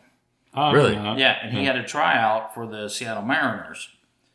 But before he went there, of course, classic rap story, right? He got shot by a stray bullet from an AK-47. Damn it, man. Coming out of the studio in his hip. And so then that kind of derailed that. But then, instead of focusing on baseball, he focused on music, and that's what brought us Daddy Yankee. So, Well, I'll say this about Daddy Yankee. Mm-hmm. I appreciate that he made a lot of bitches shake their booty when I was a young kid. exactly. Yeah, that's right. And, Yeah. I fucking appreciate that shit. I didn't know any of that stuff about him, but thank you, Daddy Yankee, for hooking me up when I was Yeah. a younger guy. So, but this album is still it's a tad different though, because if you know Daddy Yankee, then you know the sound, right? You know the sound. This is a blend of like Latin beats within the reggaeton thing. Now, obviously, he being from Puerto Rico, he has a whole Latin background and all those beats, and that all comes in there. But this actually is it's a very unique blending. And every song on the album, that's why it's called Colors, is because each one's called either Rojo, Amber, whatever, all this, whatever the Spanish colors names are. Rojo means red. I know that, but each song is called that. It's only 29 minutes long, so it's not a long listen. Okay. But Was the album like Rainbow? Huh? So was the album like Rainbow? Yeah. It might be. I don't know. I didn't think about that. I should look at it. But So how did you? Can I ask you? How did you hear about the new? So this is a new Daddy Yankee album. No. This is Jay Blevin. So Jay Blevin's been around for a long time. Yeah. Okay. They've actually done music together, so they've collaborated on a lot of other things. Was All Daddy right. Yankee- My Was point Daddy is- Yankee over at the Super Bowl this year? No. No. Who was the other guy? They had Pitbull, but they had another Oh guy. no, not Bad him. Bunny. Yeah, that's who it was. What's his Bad name? Bunny. What's his name? Bad Bunny. Yeah. Fuck, I feel old. Yeah. I don't know who these people. Well, it's a are. whole nother genre. It's like Well, they had J-Lo and Shakira, so Well, I knew who they were. Yeah. But Yeah, it was all like a southern I'm telling you what, this feel. this Latino feel. this feels this movement, this music is really, it's good. And this guy's been around for a while. This is not his first album by any stretch of the imagination, but So is Jay Blevin featuring some Daddy Yankee in the songs? Or? I don't think they have in the past collaborated Okay. on songs, but on this album I don't think Daddy Yankee's on it. Okay. But my point was just like, I think that's a point of reference. I think people can definitely say like, oh, it will sound like this.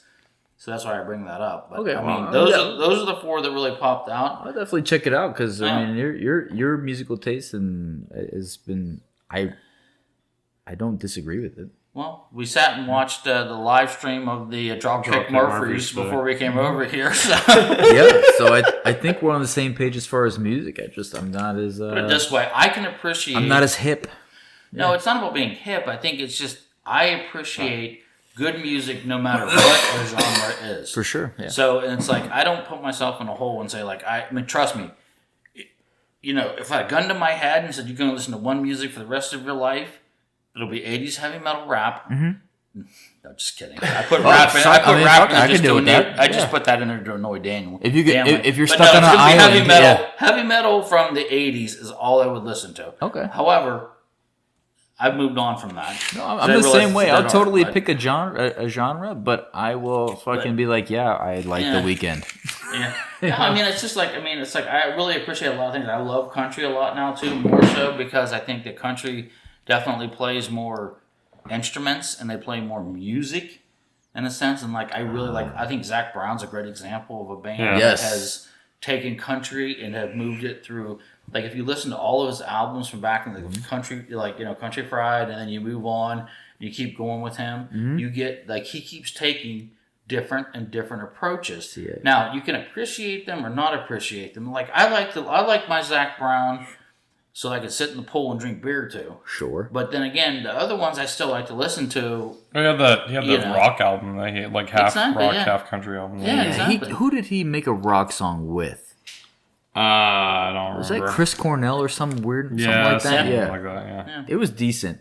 But I know I totally agree with you because as far as I'm concerned, and this is just because I think my age, I consider country, I really appreciate country because it is musical instruments altogether. It's not a whole. However, there's some country that is Gay. yes, and for lack of a better term, and that's people that are my age and older will feel that way because country's always been a certain kind of genre it's become real pop. Like like for example, like there's some Sam Hunt songs that when they first came out, I was like, God damn it, I hate this song. But after they kept playing, I'm like, God damn it, I got used to this song and I fucking like it. Yeah. But there's other songs I guess they call them like kind of like bro country, where it's kind of like hip hop. Oh, give me Florida Georgia Line any day. Yeah, I'm not talking totally. about. I like Florida Georgia Line. I like Florida them, Georgia Line. Like I think, when I'm swimming around in the pool drinking beers, I want to listen to that. Yeah, I think them. the difference is that when we were kind of growing up. Country. Oh, it was way. I fucking love 80s and 90s country. Yes. Yeah. Country's kind of like they've kind of like adapted. Like they kind of like no, they can't. They've gone. I call it more pop than country now. They can't just stay in this lane the whole time, and they've adapted in a lot. Because when I was growing up, I had I remember like on my football team, I had friends who would like country, and I'd just be like, God damn, could you imagine bass in a country song back then? Well, I would just tell them, I'm like, how do you guys get hyped up to this? Like, how are you getting hyped up to this right now? Like, we would be in the weight room, like, fighting over, like, rap music or country. Hank Williams! Yeah, and I'm just like, how are you guys about to go bench press? I agree with you. I could not get hyped up in country, but I can go fishing in country. But, it's different now, because, like, back then, I felt like it was more, like, a certain... like straight narrow how they play, but nowadays I felt they've adapted more. Like he was saying, like Georgia, country line and stuff. Florida Georgia line, yeah. I actually like those guys, yeah. Well, it's more upbeat. Like it's not like but they don't have a whole lot of. I don't know. I think they're a good mix, and it's. I think some of those guys. I think like maybe some Kane Brown and some Sam Hunt are kind of like the club country songs, and that's that's what they're kind of going to. It's much more upbeat now, and it's just sure. I just remember when I was in high school, I was just like, I couldn't understand how anybody would listen to country music. I was just like, I don't understand what you can like about this. I like it. I've always like liked girls it. like whatever, but guys, I was like, I don't understand how you want to listen to this. But yeah, it seems like now it's more upbeat. They've kind of adapted a lot, crossed over a lot. You can say the same thing with kind of, almost the same thing about rock, as to where rock in the late 80s, 90s, and early 2000s even, some of it was very, the rock was more about, these dudes like fucking sexual prowess. As opposed to rock in the early 2000s was a lot about I'm fucking depressed and all these fucking reasons why I'm fucking depressed, and it just kind of changed when the grunge kind of hit. Right, it just kind of changed tones, and I think any genre kind of goes through evolutions of different things, and you're right. You get trends on various things, and country it's no different. You've got, the more upbeat, the more poppier version, or not poppy's not good, but the more alternative country, like what we're seeing now versus like, Hank Williams or, Billy Ray Cyrus, like type of thing. You're not, you're not getting Sam Pickens, and you're not getting all that type of stuff back in the day. That type of stuff, the pecking and the picking and all that, no. But what's interesting is that my 8-year-old likes that so much better than the new stuff. Well, I grew up in the Southeast. I like both styles. I like You're from Tennessee. It's required, right? Yeah, sure. It's required listening. Like in elementary school in Tennessee, like they make you fix lawnmowers and listen to Josephus. No shit. Hey, no shit. Texas is like that. Texas, you have to sing like Texas songs in school. You got to sing "Deep in the Heart of Texas" and stuff like that. And it's cool. So let me ask you guys something. We were talking about video games earlier, and this question popped in my head. What have you guys? What significant arguments in your life have you guys decided via the winner of a video game, if any? Well, I used to have a lot when I was in high school. So me and my friends, I have one too. We were degenerate gamblers. Sure. And this is talking about a bunch of low. By the way, he was 6. Yeah. Right. You guys. Listen, I understand you two are from Pittsburgh. It's okay. Yeah. So me and my friends, we're all like lower middle class, and we were a bunch of degenerate gamblers. Okay. And, so we would bet and gamble on anything. I mean, we would fucking bet like anything. Like we would sit here like fucking flip a dice, bet money on it, anything. What's the craziest thing you gambled on? Probably women's tennis. When I was in college, me and my neighbor were degenerates, so we would fucking bet on women's tennis because it was the only thing that was about going on. Yeah. All right, gotcha. Okay. But anyways, in high school, one of the biggest things, so we would play cards all the time for money, like bet cards. Sure. But one of the biggest things that we kind of got hooked into betting was Bill Walsh football. So Bill Walsh football was a game on Sega Genesis, and it was college football. Okay. So what we used to do is we would play this game, and we would bet the winner would get $10, and then $1 for every point you would win by. Oh shit. So okay. you can understand if you got fucking blown out, you're gonna pay some money. Did you deduct the points he scored against you? No, so if you won 30 to 15, would they take off? This is like 15? skins per stroke. Like that's a terrible idea. Wait a second. $25. You won $25. Wait a second. Hold on. See how quick I did that math, guy? Yeah. You said this was called Bill Walsh football? Yeah. And this was a game on Sega Genesis. Sega Genesis. Was there any specific rules to Bill Walsh football, like it was regular football. akin to NFL Blitz or anything like that? No, so basically what it was like it had it's like Madden before Madden, right? It was college. Yeah, so whatever year it came out, they had all the teams, but then they also had like legacy teams. Like my one buddy loved the Miami Hurricanes, so he would do the 80s. So this was a college Michael Irvin. Yeah, he would do the team with Michael Irvin and stuff and shit. So, anyways, we would to my high school. we would play this game like religiously, and I'm talking like people would come in, like no one had money, so people would come in and like. So you just had chits. Yeah. So you had chits that you owed. No. So basically, what happened was no one had money. So what happened was like, what was it? Wait, were you in prison? No, we would like gather at either my house or my one friend's house. And like literally, people would show up, and like I'm talking like people would come up, like take their chains off their necks. Oh shit! Not your chain. Ropes with your girlfriend's name on it. Oh shit! People would bring baseball cards and like put baseball. Okay. Like, hey, I got a Jose Canseco rookie. This is like what people used to do. Like because like I said, none of us had money. Like no one had money. We're all like fucking like teenagers. Okay. And that's what we would do. Like people would just come up with any kind of money or value of money, and they would just bring it to the thing. And what did you bet in this particular bet? What was your bet? I never had anything crazy. I put my one buddy who always had money because his parents had money. Like he was a guy who would literally come in with like gold chains. He would just always come in with money because he was just like his parents would like give him allowance. Like none of us had an allowance. But he would do.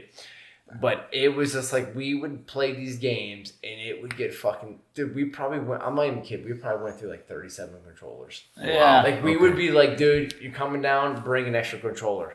Because like, I remember one time I was beating my buddy and I had him fucking beat. I used to play this fucking Texas team and he'd always play Miami with Michael Irvin. And it was like 4 seconds left in the game. He was always like 0-13. And I'm just like, okay, he's not going to... He has to score a touchdown to beat me.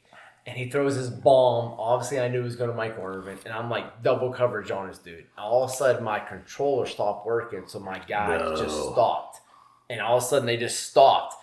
So Michael Irvin runs free. He catches this pass. And I just remember, like, everything now is remoteless, but Sure. back then it was plugged in. Did you get I some just fucking remember, Cheeto dust stuck in beating there? it. Yeah. I was beating this thing off my fucking wall. Like, Oh, dude, it was like a Lord. 37 pieces, this fucking remote.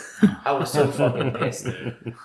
Because it's funny, like, you think about it now, it's funny, but back then, like, to a kid. No, people get it was pissed, like, yeah. It's like paying you. That's the whole like, reason I asked the question, yeah. Think Paying the about- rich kid? Yeah. Paying you $15 and then flip that and you paying me like $17. That's a huge flip. Yeah. You know what I mean? Yep. It's huge. Like, nowadays we laugh about that. Like, oh, I'll give you $20. But like back That's in the funny day, now, yeah. it was like, $30-something swing is You'd a fucking huge fight over to it, a yeah. high school. Dude, if you think about back then, That was a let's huge put it in swing. real money. Yeah. That actually is real money back then. Yeah. Yep. I mean, you're telling me you could get a pair of, you could buy a pair of shoes Yeah. for $30. That's what I'm saying. It was like, You it's a ain't huge fucking swing. Like lying, a yeah. 30 Bought a a- nice pair of shoes Yeah. for Yep. $30 back A then. $30 swing was huge back then. And that's Yeah. why like we used to get so pissed off. I remember we used to play So you guys won this particular bet you're talking about. You ended up winning it or somebody else did? oh no, he won that one. I was fucking pissed off. Okay. But dude, we were fucking degenerates. So anyways, we used to bet Double like, or nothing. Yeah. Noted. Degenerate. Okay, yeah. got So it. anyways, in my parents' house, like me and my brother, at one point we had a bedroom on the second floor, but at one point we convinced my parents to fix up the attic, and we moved up to the attic. Nice. And it was nice because it was like 2 rooms. So it was like this room and then that room. So we had our beds in that room, and in this room was like our own little game room. So we had a poker table up there. Okay. So me and my friends used to play poker all the time up there. And I can't wait to meet your parents, Zach. Oh, dude. Would your mom ever come down? Oh, dude, my mom was paranoid. We're gonna have to wait. All my mom ever did was worry about me and my friends. She was always paranoid. So Rightfully so. Hey, so I listen, remember, so like he turned so out like- all right. So we're in high school, and like Christmas, we all get Christmas money and shit. Oh, So there you go. get nothing better to do. So all my friends used to like hike down in the snow, and they would literally walk like 2 miles in the fucking snow to come to my house and play cards all fucking day. Did they have to walk home in the snow barefoot? Oh yeah, dude, they would walk home. Now, mind you, this is, Uphill. okay, Both Uphill ways. both ways, Hey, yeah. I'm just putting that out there right now. This is the guy we're gonna play cards against tomorrow. Well, So listen. just realize this is what he does. He He just would- like sits there all quiet and bullshit, like Yep. holds his cards Yeah. like He's actually a fold, good card player. fold, That's- fold, listen. and then he comes out He's a like tight card player. Dude, We're And then it only just, like, playing 20 smacks your bucks. ass. We're not that So serious. all your little training that you had with your buddies up in the attic. Yeah, with your degenerate gambling. Zach, in you're a good Pittsburgh. card player. Don't Yeah. you're. So wait a second. Is this a video game story still? no, this is like actual playing cards. Well, So like when we the were in high question school. was video games. He Well, said the 'cause we video used to- game, so we- he we Oh, used okay, to We all used right. to bet, like we were degenerates. We would bet on anything. Anything. Like I Okay. said, dude, like I said, you get a fucking dice out, and we would fucking roll it. We would bet. All right. What's the most ridiculous thing you guys bet on? I'll tell you what. When I was in college, I said it was women's tennis. I used to bet on Yeah. women's Okay, tennis okay. when I was in college because me and my neighbor were fucking degenerates. But I mean, dude, we would bet anything. We would literally like I said, we would get a dice, fucking flip it. We would fucking flip a coin, bet money on it. Me and my friends. There's probably about like 7, 8 of us who were like literally degenerates. We would bet anything. But like we were in high school, and like this would happen. Like it'd be Christmas break, and like my friends who lived up on the hill in the fucking snow. Down here, you guys don't understand what a hill is. Yeah, we don't get But, it. Yeah. but Matt understands. Low And they would walk country. down to my house, and we would literally play cards all day. And I remember one time, like, we were just playing cards. And, like, dude, people would come down with hundreds of dollars. And it's got all this Christmas money and shit. They'd have Sure. gift cards and shit. Yeah. And we would just play with it. And I remember it just got, like, out of control. I remember, like, we got to the point where it was like... You feel like you're a walking boss in a pit at the guys- casino. You guys It are was like- hustling. It got to the point where like we were played for like 9 hours, and it was like 3 of us, and we're like standing up, and we were literally playing flip cards. Just flip the card. Whoever had that card win for like $100 a hand. We would just Oh, be like no. $100 a hand. Whoever had that card, just flip. I remember me, my friend Randy, and Gator would just be like flip card, $100. Gator.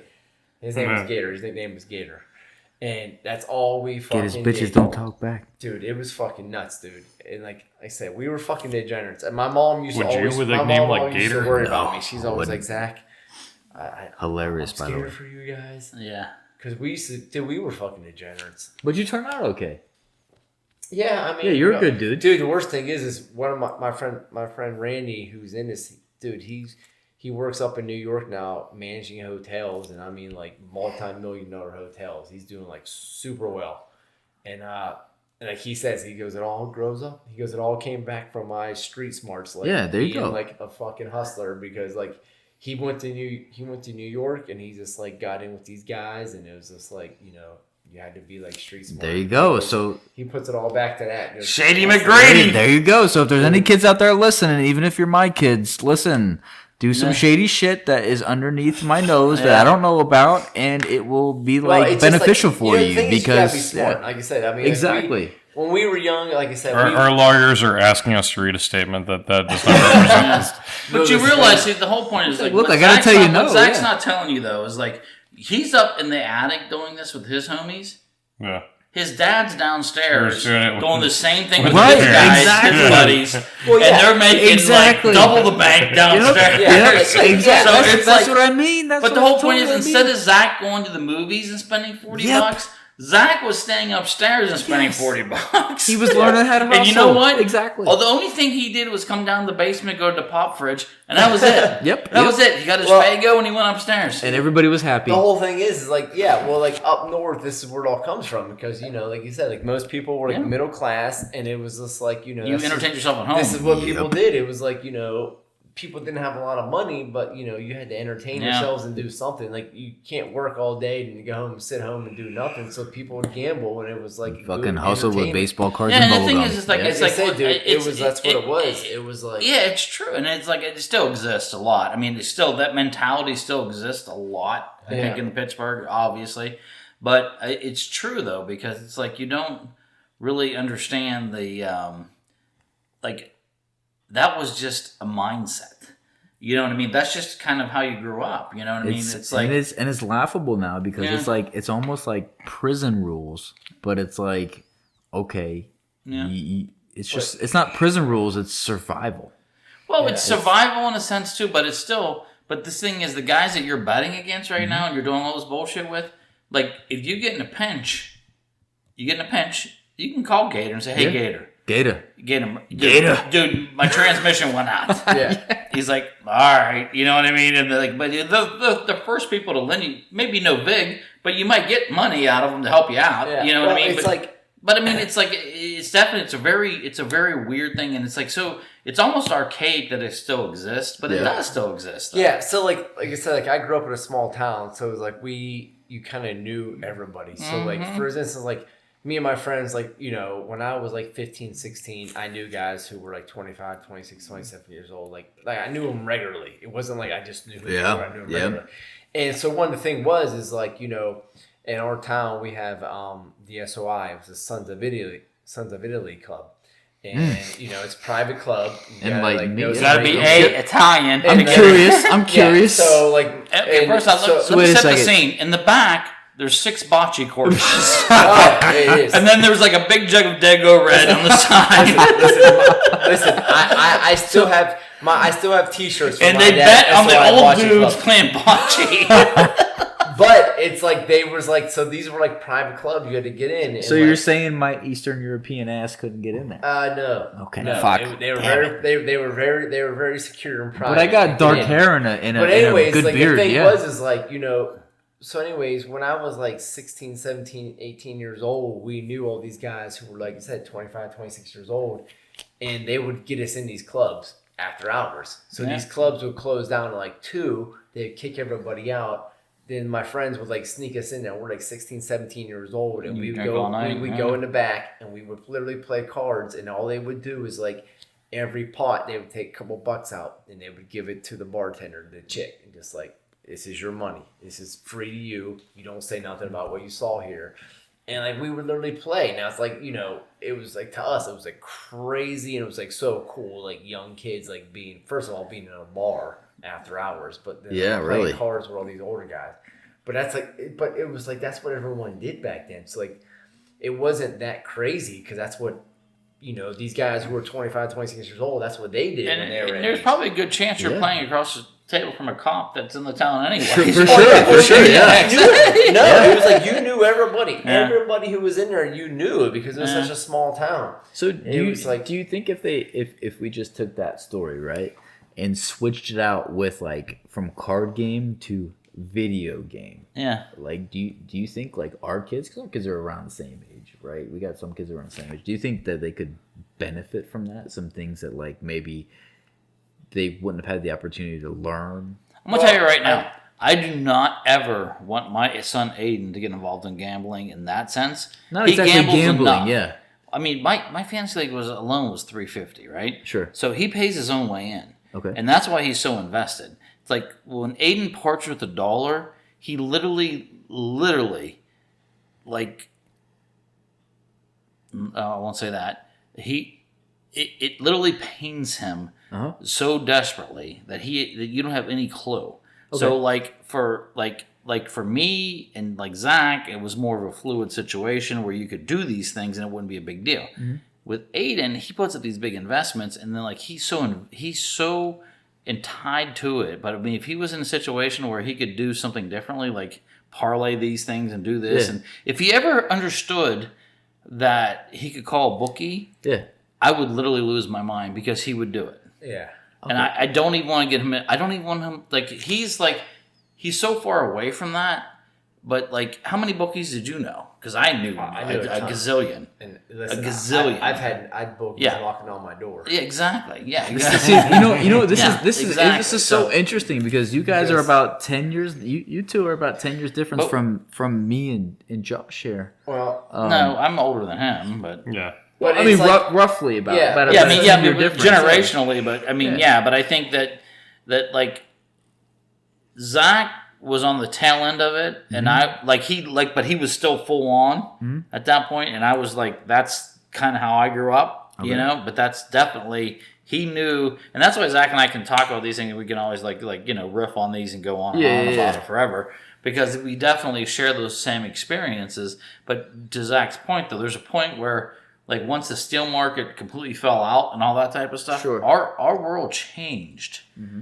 I mean, you agree? I mean, your town changed, my town changed, all these type of things. It's like I remember, and like Zach's not far away from this either. It's like my aunt would give me a note and send me to the store, and I could get beer and cigarettes and like bring it back to the house, and it was fine. Yeah, and I was like 7. Yeah. We were like that too in the South. Like if you we had one corner shop, and then like my neighbor, my bud's Casey Jones's mom smoked, and she told him hey, anytime that he gets cigarettes or something, like he's getting it from me, just let him take it. And where was that at?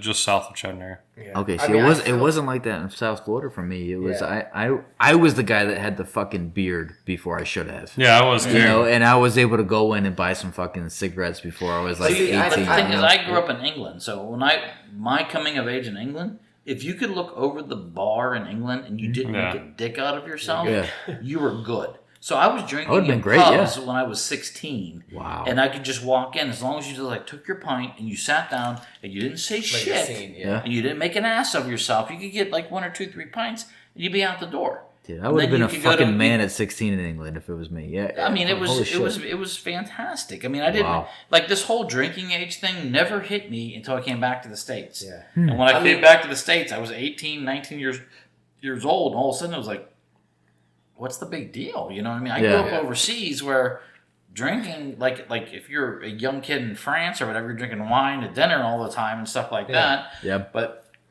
in England, where I lived in a village. I mean, it was called Leighton Bromswell. It was a very tiny village. There was maybe only about 30 homes in this village. There was one pub called the Green Man Inn, and basically you could go to the pub, but you lived in the village, you go to the pub. You know what I mean? So it's like I'd go to the pub. They would serve me. Like, this is fantastic. You know what I mean? That reminds me. I'm sorry, I don't mean to interrupt. But yeah. Have you ever seen a movie called Green Street Hooligans? No. It's an awesome movie. Is it if you ever get a chance. Yes. Okay. Who's in it? Sorry. I'm sorry. I totally when you said green in England, it reminded me of that. But cool. But I think the difference is too, though, is like we grew up in a different time. Like nowadays, it's like you can't. I can't explain to my kids. Like I can't explain to Mason, like how to like you can gamble. And Do you be think they're smart missing about something it. from that? Well, yeah, I think so because it's like nowadays everything's like electronic. There's so much they see on the internet that we never understood. Like when we were growing up, it's like all you did was you see the people in front of you. You had your immediate life. I would see, right? Yeah. I would see my parents. I would see my uncles. I would see the friends of the people. What they do. Whatever was happening overseas Nowadays, didn't affect it's you. like they see so much shit on the internet. It's just like I can't even imagine how much stuff they see because it's like And you can't take their take their sometimes phone or their dickheads at school. I look over yeah. their shoulders and I'm just like, what the fuck are you watching? Like I don't even understand it. So for me to try to sit down, like if I try to sit down Mason and try to explain to him like, okay, if you want to gamble, this is what you got to do. He's gonna look at me like you're fucking retarded. He's gonna be like, oh no, I'm just gonna go bet money playing Fortnite and shit. And like it's so different like now. Like back in the day, it was always like you know when I grew up, it was always like, listen, dude. If you want to hustle people, this is what you got to do. It was all about a hustle. Right. Nowadays, I think it's so much more instantaneous. It's all about like, hey, I'll play you at Fortnite and I'll fucking beat you for money. That's all it's about. It's like So these kids are playing Fortnite for money. Oh yeah. I had no idea. They play for money. They play for like gift cards and stuff like that. Because I'll have Gabriel. He'll get upset about like he's playing Fortnite against his stepbrother. Yeah. And he's getting fucking pissed off. And I'm like, bro, what are you getting all fucking pissed off for? It's just a fucking video game. But like, when I was a kid 15 years ago, just a video game now is like, that's their whole fucking social life, dude. Like I don't. That's your fucking. That's your rep. That's your street rep. Yeah, exactly. Like, for me, like I don't even understand Fortnite. I Mason plays all the time. I watch him. I don't even understand it. It's like fucking gives me a seizure trying to watch him play it. But it's just like for me, like I said, for me, I'm used to like I said, we'll watch football. There's a winner, there's a loser. That's all I knew. I was like, there's a winner, there's a loser. Yeah. Straight in. Like Fortnite, like I know it's all crazy. Like Mason tries to explain to me, he'll be like, I fucking won. And I'm like, how do you know you won? You know, it's like it's all fucking nuts. But you know, like I said, we grew up. It was much more old school, black and white. Like you know, you want to hustle, you play cards. You win, you lose. You play, you know, a game. You win, you lose. Nowadays, because there's so much more electronics, it's just like, you know, and the whole thing is, I think, so many parents are so naive about. Absolutely. Like at least we know because we grew up, we gambled and stuff.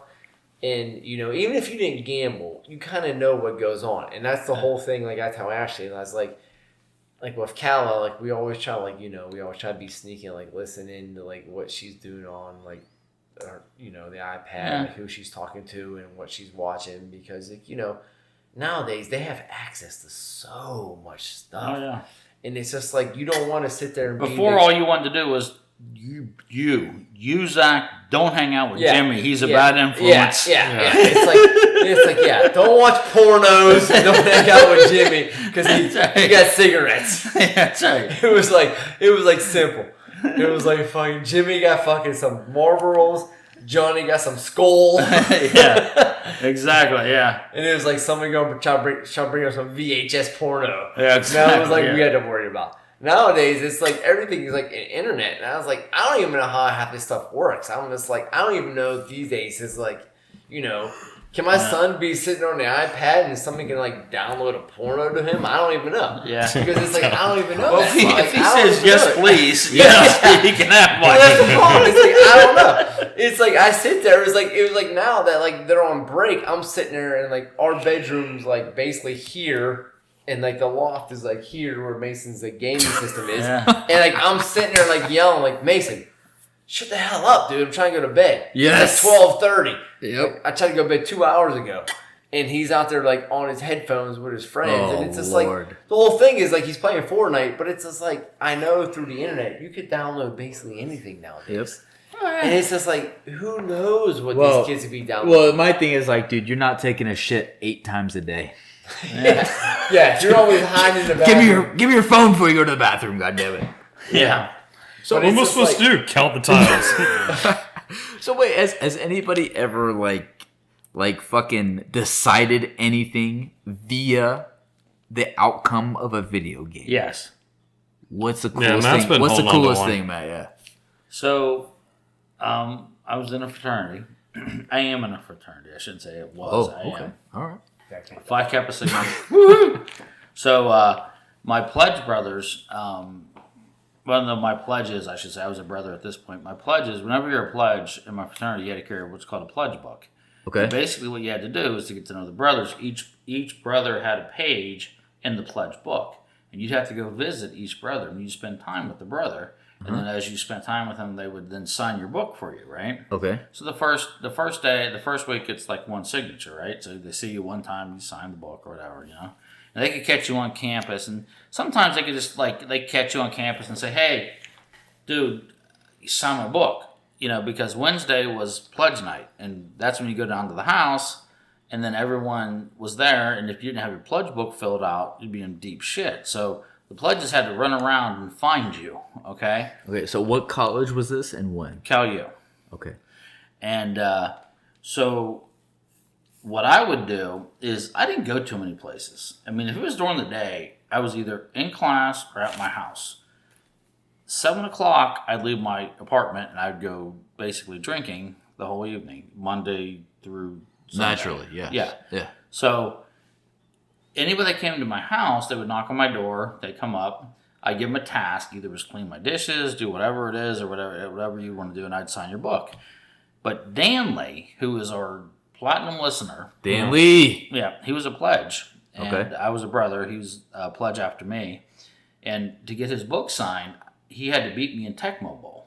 Ah, And I don't. What the fuck is that? You've never heard Tecmo Bowl? No, Oh I my don't- god! I don't know. Like, Please besides enlighten me. Bill Walsh, that was probably one of the What the greatest. fuck Yeah. Tecmo Bowl is? Okay. yeah, Isn't our Atari 2600? no, Nintendo. Was it You can Nintendo? just give me a I'm quick pretty sure it was description. on. Was it not on Atari as I well? don't know if it was, but I played it on Nintendo. But Okay. Anyway, Hey, it's all. I'll look it up on my own. You know, so, yeah. but anyway, so he would come up, and I liked Danley. Danley was a good dude. I liked him a lot. And the point is that basically they were supposed to spend time with the brother to get their signature, and then that way you get to know him before. Then you can decide, like after the pledge period, if you want to keep them or not. You Yeah. know. So with him, what I would do is Danley would come, and I'd be playing whatever I was playing at the time. Could have been Zelda, who knows? And Zelda. and favorite game. Oh yeah, the Triforce, and Oh Lord. and yeah. So this is back with the Bo Jackson and all that type of stuff. Okay. So Okay. I think I was playing Game Boy back then. Tetris probably maybe. Yeah. But Well, back then you were probably still shitting your diaper. Yeah, I was a little fucking idiot Yeah, back thanks, then. Josh. Yeah, it's okay. Thanks for aging This us. was like 90, 91. oh so shit, anyway, so- Tecmo Bowl. so Fuck. what? And he never ever was able to beat me in Tecmo Bowl. And so basically, in order to get my signature, wish we could put he had to this do a on. task. Yeah. So his task would be. And I'm gonna tell you what, I chew a lot of snuff now, but I chewed a shit ton in college. I'm talking a can two a day. Sure, naturally. I Yeah, mean, yeah. so I had my spitters were always full, and it's like anything I could spit in. There It was sounded a lot vessel- dirtier than I think you admitted to. What's that? So this sounded a lot dirtier than I think you admitted to. So anything I would like, and he would like come up and like I think he'd bring in his A game all the time. I always loved it too because he'd roll up there and be like, Who was your team? "Huh? Who was your team? Oh, it was always."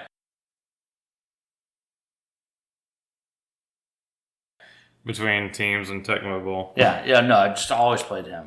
There's All right, bigger for- tag for- that motherfucker. for all you guys There's like that are- 7 people on them.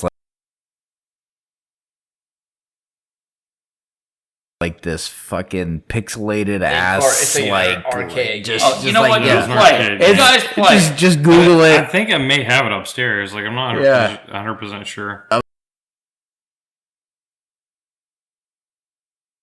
love it. So anyway, so Danley would come up. He would not beat me in this. So then he would have to like do my dishes, or he would have to like empty out the spitters, or whatever it might be. I took it easy on Danley after a while because I like Danley. He's a good dude. and so I would but they had to earn the signatures. So it's like, as we got later into the pledge session, it'd be like week 6. You get to get 6 signatures, okay? And if you don't, on Wednesday, I'm just going to put it this way. I'm not going to break down what happens in fraternities. Okay. But it's not good. It's not a good thing. So Sure. if you didn't get your 6 signatures, not a good thing. Okay. Like end of the time, right? So, Right. So basically, Danley would come. And then I'd give him one. I'd give him. He would come back every day, and I'd beat his ass, beat his ass, and then. But the bottom line is, so what I betted on was that. I mean, that's basically what I betted on. Was like giving my signature out to him, and I won every time on that one. But So you basically got a slave out of... no, but what I won though was a good brother though. So Okay. He's a good dude And a friend to this day. to this day. Yeah. One of my best. Oh, that's So, a good deal. Yeah, That's a good dude. deal. Yeah. Solid dude. You got anything? No, I know my limitations on video games. I've known my limitations for a while. I've never been like really good at like multiplayer video games, so Okay. it's always been more of like So you've never challenged anybody for like no, a prize? no. I did get continually pissed off, like similar to what Matt's thing is with his kid. I kept on, and Danley for that matter. Back Madden like 2000 like 2 or so. When Madden came out. Dude, Madden, people used to get in fights over Madden. Oh yeah, I had this futon downstairs, and me and my buddy Casey Jones would play. By the way, that's his Madden. real name. Wait a though. second, that's his real name? That's Yeah, his real Casey name. Jones. No way. How cool was that though to have a name like Casey Jones with the Turtles at He the was same named. time? He was named Casey Jones before Ninja Turtles came no, out. the Turtles were at the time. They were at the time. Yeah, he was born in '89. So it So, was yeah. it was it in reference to the Turtles? No. Oh, well, it'd be cool if it was. Yeah, Okay. but he would always kick my ass at I would always Madden? kick his ass at Blitz Uh-huh. because I would run the screen. You could do pile drivers and stuff. Well, I'd run the screen, and then I would like let my guy get down to like the end zone, and then I would throw a Hail Mary pass, and like he would catch it every time because it's Blitz. And so he'd get uber pissed off at me there, but then we'd stop playing Blitz and we started playing Madden, and like every game he'd beat me like by 60 points. Fuck. And so this futon that I had, this cheapo futon that I had, and the sliding screen door or sliding glass door that I had in the downstairs basement did not meet well together after like several times of losing to this game. So Okay. I ended up, the frame and the futon mattress ended up in the yard quite a few times. Interesting. But yeah, I mean, I never like put money. I mean, I put money on tons of stuff, just not video games. Well, it didn't necessarily have to be money. It could have been just anything. Yeah, about no, you, I though? just What I do didn't I- do what do I anything do? like that. Well, me, I won. Okay, so I went to the University of North Florida right after I graduated high school in 2006. Right, so I got in, and it was a summer semester, and it was, I got in basically on the terms of I had to pass the summer semester in order to enroll in the regular semester. You're like in the retard classes? Yeah, exactly, right? Okay. Because I didn't give a fuck about high school. I wasn't stupid. I just didn't give a fuck, right? Yeah. So, I mean, I don't know. Maybe I was fucking I'm just stupid. Who kidding. knows? I thought all the I classes in did Florida end were up joining the retard Marine. classes, but that's just me. Mike listen, Orphan graduated. Listen, I did end up joining the Marine Corps in the end. So, fucking, who knows? You know, maybe I was retarded. So, You at least had an appetite for crayons. yeah. Hey, listen, no, crayons are for pussies. I ate colored pencils. God damn it. Okay. He's a more connoisseur. fiber. He's a connoisseur. It's fucking hard, right? So, anyways, there I was. I did a summer semester. I was like, fuck this. College ain't for me, right? I dropped out. Another guy I knew dropped out. We ended up getting an apartment together. Recipe for success. Yeah, fuck it. And, you know, in a lot of ways, it was I success. understand. You know, Yeah, but in a yeah. lot of other ways, it was not success. So, yeah, I don't know. It's a fucking great experience. I wouldn't trade it for the world, right? So, I fucking basically did what I wanted for a whole year, right? I worked at a fucking restaurant, a barbecue joint, and it was fucking great, right? I paid my half of the rent. Long story short, me and my buddy were getting this apartment, right? We had to decide who got the master fucking bedroom because the master bedroom had a fucking bathroom in it. Yes. It was a 2-bedroom, 2-bath apartment, right? The master bedroom had a bathroom inside of it. The non-master bedroom was just as big, but had a bathroom just outside the fucking door. Plus, it was public. Right. It was a little, and it was public, right? So we had to fucking battle that. We had to figure this out, right? We were both paying whatever. There was no fucking other way to figure this out except for fucking FIFA soccer. Oh my God! I'll give you one on that when you're done. This was the year 2007, the year of our Lord, right?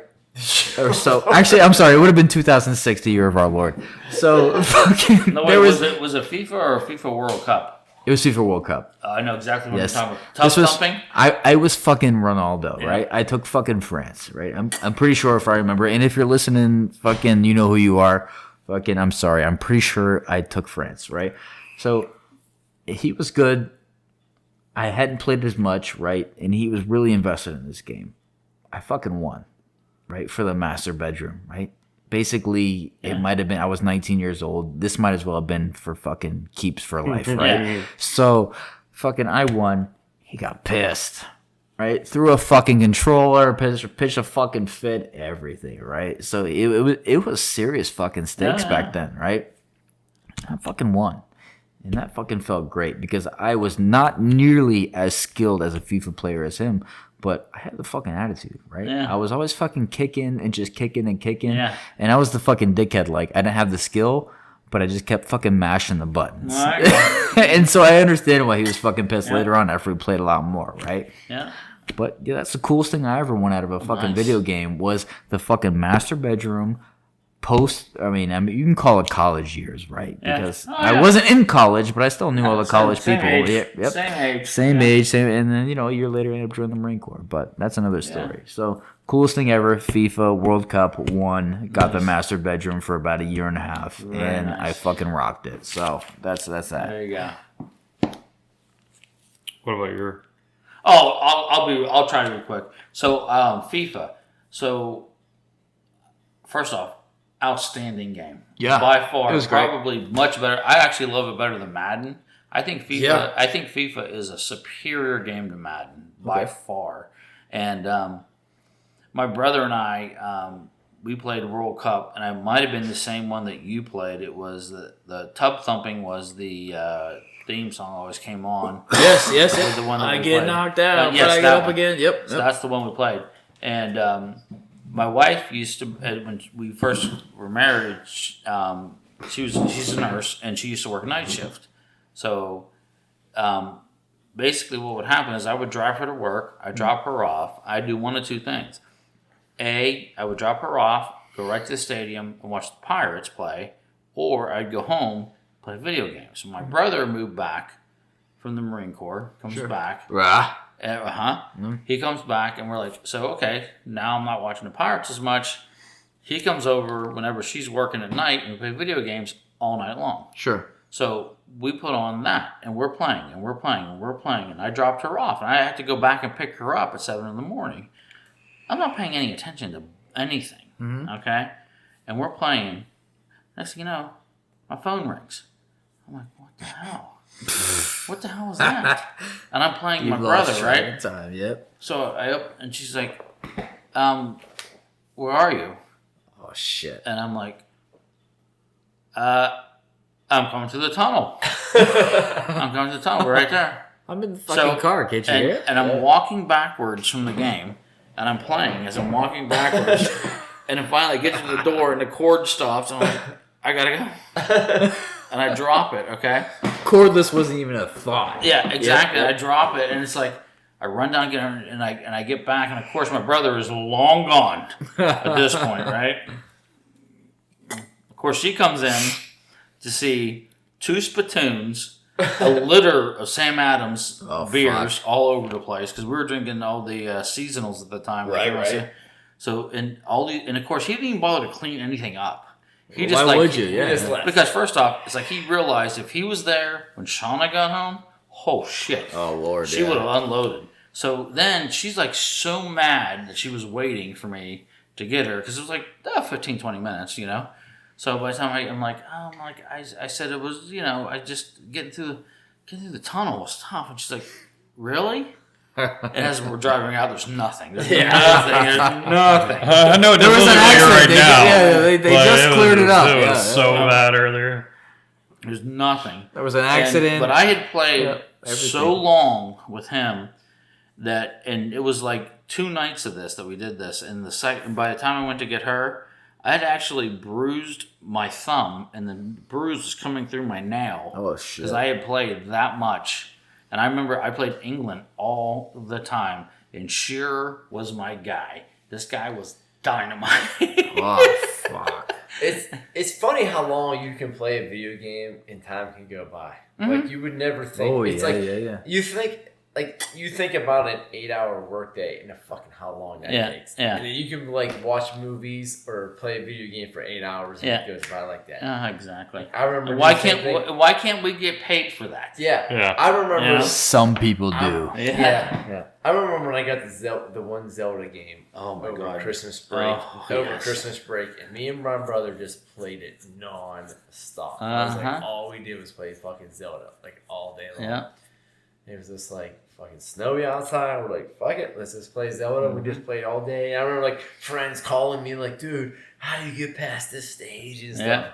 And it was just like crazy. It was like all we did was fucking play Zelda. There was no internet, so Yeah, you had to rely on it. But you had to get your buddy. Well, then the one guy that finished it, he became your best buddy. Come on over. Come on over. Yeah. It was like I remember. It was so funny. I remember like this lady my mom worked with. Her son was like 15 years older than me, and like he called one night. He's like, "Hey, can you walk me through this board?" I'm like fucking like 10 years old. I'm like, all right, this dude's like in his 20s. God. Trying to explain to this dude how to like get through fucking this Zelda board. That's so funny. Like, it's just funny because my experience was like GT3 plus Napster. Yeah, At the same time, There you right? go, It was yeah. like, well, we're downloading these fucking Arnold's Pizza Shop fucking skits, and we're playing fucking Gran Turismo 3 Yeah. at the same time, uploading all the fucking stupid kits and shit to the fucking car. Well, And, so if you know Napster though, so you know when you went to go get something though, right? Mm-hmm. Like if you wanted to get an album, you'd like click it before you went to bed. Sure. It would still be downloaded. Yeah, The yeah, next that's day fucking you like get 2 up. days later. Yeah. Yep. And then at some point you just go to National Record Mart and buy it. I mean, it just makes it easier. But, And we thought it was so funny that Arnold's Pizza Shop had fucking bullets on his pepperoni pizza. yeah.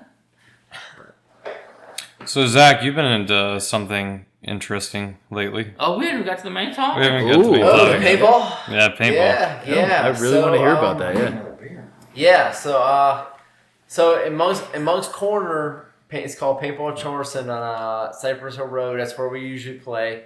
That's where we practice at. But so anyways, most people who play paintball probably just know you go out and play for fun. But there's actually a national event. There's actually a national league. Okay. And so they have 5 national events a year.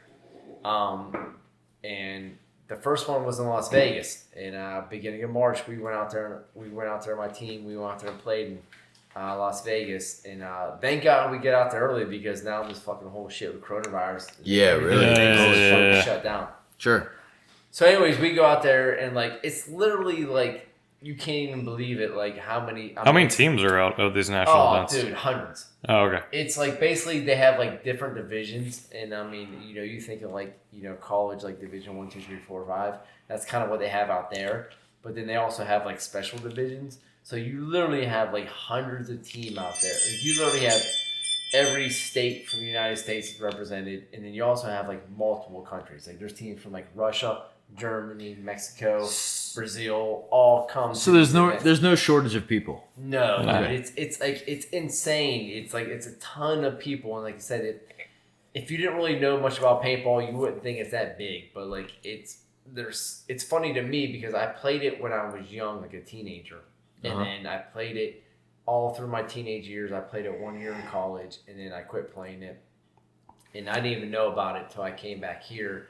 When I moved here, and a few years ago, I knew there was a paintball field, and so that's how I kind of got back in it. Okay. But it's people who play paintball are kind of a different breed It's kind of like they're not like your typical like athlete people. Okay. They're not into football, basketball, baseball stuff. They're like into paintball. Like these are people like they're totally different. Like they're just in their own little world, but they live and die for paintball. And that's how these people are. And like, usually most of them are people who don't have a lot of money. And if anybody knows who play paintball, it kind of costs a lot of money. Yes. Yes. That takes It a costs lot of because money. you got to buy the gun, you got to have all the equipment. You and have every to time you maintain play, it and keep it up. Yeah, Yep. you got to buy Yep. the paint. It's kind of expensive. Pads. It is a protective gun. gear. Yeah, Yep, like I yep. said, most of the people who play it don't have a lot of money, but they just love it, so they do it. And so, anyways, we went out there. We had a whole bunch of us who went out there to Las Vegas. We had a great time. So, anyways, people who don't know Vegas, weed is legal, and Weed is legal in Vegas. Weed is legal in Las Vegas. So when we land there, my wife Ashley came with me. And Yeah. So Yep. we rented a house. And the house, let me just tell you, I don't know where my man found this house, but this house was just like, it had to be a previous drug lord house. Okay. Okay, first of all, Excellent. Yeah. we go to this neighborhood where we find this house, and every house within like, I'm like, can you like a 3-block radius is single ranch So basically, house. it's somewhere you don't belong. Yeah. Well, wait a second. Okay. Can I stop you real quick? What's your? Let's give a shout out to your team's name. Yeah, so Okay. our paintball team is called the Cypress Kings. Cypress Kings. Okay. Yeah, and it's basically based off of downtown. And you guys Downtown are based out of Charleston. There's Cypress Gardens. There's Cypress and King Street. Monk's Corner. Yeah. Okay, So Monk's the Corner, the South Carolina, everybody. The paintball field is in Monk's Corner, but everyone's from in this area, and so anyways, my one buddy, he had to find a house that would suit everyone to go here because there are a bunch of people going, and so he finds this house, and I don't know how he found it, but this house was like definitely you would think like a previous drug lord lived there, and why I say that is because if you go to the neighborhood, like I said, within the 3-block radius, every house is a single-story, ranch house. And this house is on. Was there a tiger there? Well, it looked like it could have been. Naturally. This house was. Did on, anybody get stuck on the roof? Any pigeons? There was no pigeons, but this house was. It's on its own little dead end street where they had a gate. You had to get a gate to get in. Okay. It was gated. It was. How gated the hell did themselves. that? Obviously, they didn't check you out. Well, I don't know. You got in. My man, I don't know. My man who rented it got in. Naturally, Okay. yeah. So, they just- anyways, All right. well, it's it's- Vegas, so any degenerate gambler is just in for Yeah. free. Yeah, you're so like I good. said, This is Zach from Pittsburgh. He's You like, know Zach hey, from listen, guys, Zach, Pittsburgh, and I'm like, okay, you're a degenerate gambler. Yeah, get on in. Every Yeah. house is like a small 1-story ranch house. This thing was 2 stories. It was freaking 5 bedrooms. It was 3-door garage, gated. It had its own gate on a little dead end street. It had a pool, jacuzzi. It had like a cabana in the back. And then inside, I mean, it had like multiple game rooms. It was like you walk in, pool table over here, sunken down room over here with a card table, So all the shit. fireplace. This was recent. This looked like Okay. This looked like Pablo Escobar's yeah. place? This looked like Pablo Escobar's place. Like I Did said, it look so good? It was making you a little nervous. Dude, Did it have, like- we did it have, walked like, in. a- We're just like, what's going on? Because like I said, it didn't fit in with the whole neighborhood. Okay. So Was there anyways, like a giant hot tub that you had to like walk up on stairs to get into, like all well, Scarface? it was in the back. It was kind Oh, of dude, that's so awesome. Dude, it was like we were just like, what's going on? Because it didn't fit in with like this whole neighborhood. We're like, why is there this house and no one else fits in? Okay. So, anyways, we all go there, and like I said, first of all, me and Ashley and my wife, we get our own rental car, and we Oh, go you to the house. said me, Ashley, and my wife? Oh, Ashley and I, my Okay, wife. well, I So, mean, anyways, so that people understand that you only have one wife. yes. Okay, Well, yeah, and I don't she's know. very nice. Ashley's Yes. a very nice Yes. So, woman. Very anyways, nice. we get there. No and, like, judgment. so we get in this. We walk in this house. I'm like, holy shit, we're walking around. I'm just like, I don't want to like. I told her, I'm like, I don't want to take a bedroom until everyone gets here. Well, like an hour later, Rookie mistake, dude. Yeah. You could have had the shitter and the bedroom. well, first of all, we wait. Like an hour later, they all show up. I'm like, where the fuck you guys been? Well, I forget. Weed's illegal in fucking Nevada. Ah. So they go to Planet. It's called Planet 13. It's legal. Okay. Dispensary. They go there for an hour. They come back with all this fucking weed. and that's all they fucking do is it's like smoking their brains out. So what's the average age of your team? Zach's the oldest. Yeah, so I'm 42, and I'm by far the oldest. Well, there's one guy who's You're 41. the grand old man of your team. Yeah, there's one guy who's 41, but he don't play. He's the most fit. He's the level. If He's we're the gonna get into the whole level-headed. story, so Zach also Yeah. is like the meat shield, the money guy, the running around guy. Yeah. He's basically. So- when they got him, they got like a #1 draft pick. They got the Yes. Ben Roethlisberger Yes. of paintball. Yeah, so He's the Tony Stark of their league. What's the so these and what is the team name again? Cypress Kings. Cypress Kings. The Zach, guys got it. who Okay. came out with us, Everybody. their average age is probably like young 30s. It's probably like 32. There's My guys age. like 32, Yep. 33. There's some guys who are like Fuck in the late yeah. 20s. But yeah, the funny thing is like we had like when we did like everyone came out for the team and like they did like we did like conditioning and stuff. Yeah, like I had like the fastest times in like 40s and everything. And I'm just like So out of shape young guys who play video games and paintball. Oh, then you Okay. see they all fucking smoke weed. And they all But- smoke Like, weed. not regardless- smoke weed. Like they smoke weed. Like they inhale. like Snoop Dogg. Yeah. style. I'm talking about They when inhale breathe. as opposed to Bill Clinton, who did not inhale. Yeah. Yes. Yeah. Okay. So, anyways, But good so dudes, we yes. go out there and everyone's having a good time and this stuff. And so my one buddy, I don't want to name him. So Right. he's single, and so his thing is Getting like it. he's like Oh, the one God, day. Fuck yeah. So the Oh, one day Lord. he's like, hey, my wife, she wanted to go downtown. Wait, I thought you said he was single. He's single. He's my single. wife. Oh, you're right. Okay, my bad. So my my bad. wife Ashley, she's with me, and she wanted to go down to the MGM and like hang out and stuff because I had to go to the paintball field to help out. There's a team, Carolina Crisis, who's based out of Charlotte. Yeah, that fuck a lot those of guys. People know. Well, anyways, we were gonna help them out. So my wife Ashley, she wanted to go downtown, and then this dude, he's like, "Hey, can you drop me off down there?" He's like, "I want to go do some stuff, like skydiving and stuff like this." So I'm like, "Sure."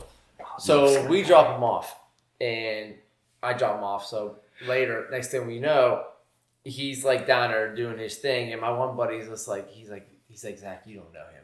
He's the type of dude who will like walk up to anybody, ask any type of question. He's like, he will come like in people's business, like he don't care. Unfiltered. So next thing we know, we get the picture, and I try to let me see if I can bring it up because I may actually try to send it to me. It's not So a here dick it pic, is it? No. Okay. Just So checking. this is the dude. So we won't say his name, but this is the dude. So Voldemort. he finds this girl. Somehow he connects up with this girl. Yeah. Okay. And he ends up going to her house, and he ends up banging this girl and her mom. Oh, good So for him, dude. That's him and his mom and the girl. Wait, That's hold on, her dude. and her mom. That's- I knew that he And banged the the picture. girl, but he banged the Wait, girl's so, mom hold on a too. second. He got them both. Yeah, he got them both. All right. So for all you listeners out there, not bad. Yeah, he Good for this guy. There's so he- much more to the story. Yeah, so he got and So far, he got- I like him. Yeah, so he ended up like on the cheap, we'll say. He Okay. got- On he the got- cheap. All right. He got this girl and her mom, and like my buddies tell me, like That's he's- the other. It's legal Yeah. there, Yeah, along it's with legal. bot. It's legal. He paid for Wait it. a second. I thought it was You legal know. in Nevada. Yeah, well, it's legal there. So Okay, okay. He's in Las Vegas, huh? Yeah, Got it, and got it. He said, Tracking. he said they were careful. He said he literally got head to toe wiping with alcohol, like literally, like Yeah. So fucking- they cleaned rubbed- him up. Oh, they rubbed him up and down. Like, So wait, nuts and all. they took care of him and then cleaned him up afterwards. Yeah, before and after. Good for him. So, anyways, he says like he's in there, he's doing his thing with this mom and the wife, and then, Yeah. he's done. And so at some point, they're pretty talented. So somehow the Oh. mom started dinner while this is all going on. Oh, even better. So he's like all done. So it's all done, and he's Wait, just is there like, a downside to this story? no, he's all of a sudden he smells dinner going on. So he's paid for his service. Sure. He's getting ready to leave, but then mom's over here making dinner, and he's just like, "Hey, that smells pretty good. What you making?" He starts talking to him, and they invite him to eat dinner, and that's what the picture you just saw. Wow. He sits down. He just banged the mom and the wife. Oh, Paid nice. for it, and then they invited him to dinner, and he got a free dinner out of it.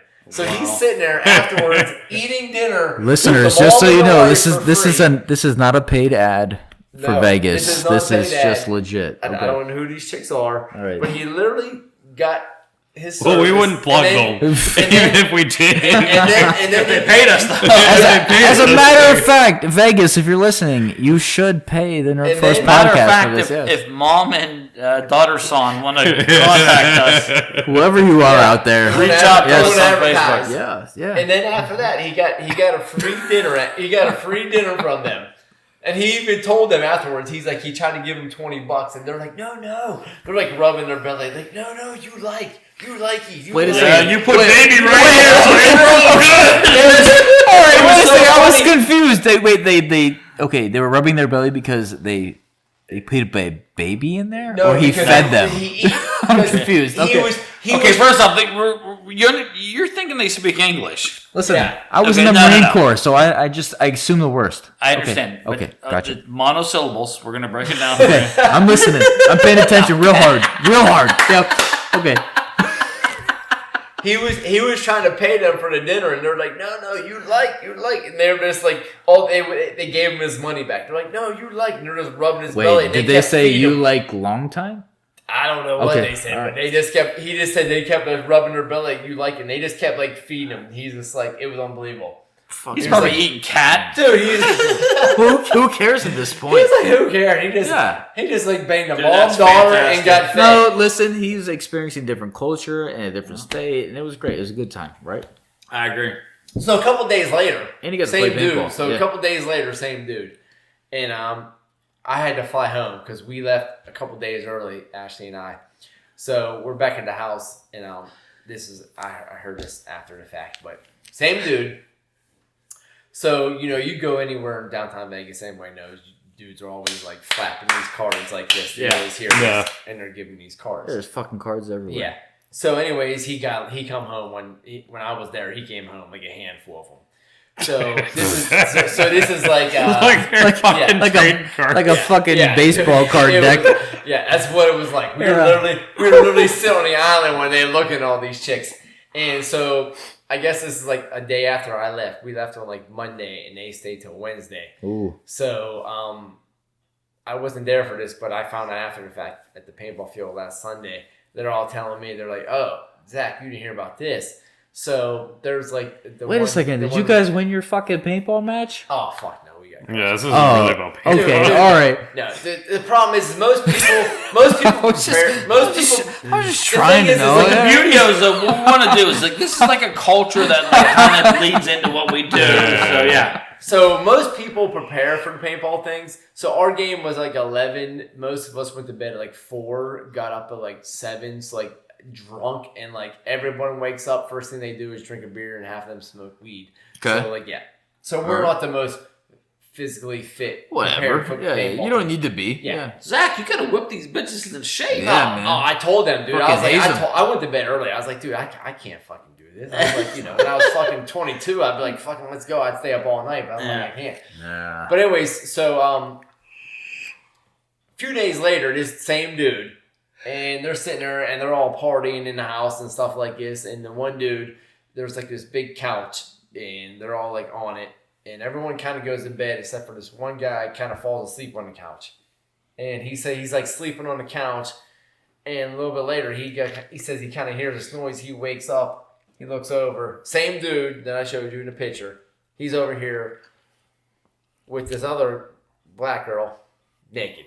Another hooker. He invited another hooker over. Did you say? And Wait a second to clarify for the listeners? Did you say naked or Nikki? She is naked. Okay, naked. it's- Okay, They're good. both naked. Yeah, it's this guy and this black hooker completely naked on the couch, and he's like sitting on the couch on the end. Like he had the covers over his head. He fell asleep, and he wakes up, and they're just both completely naked.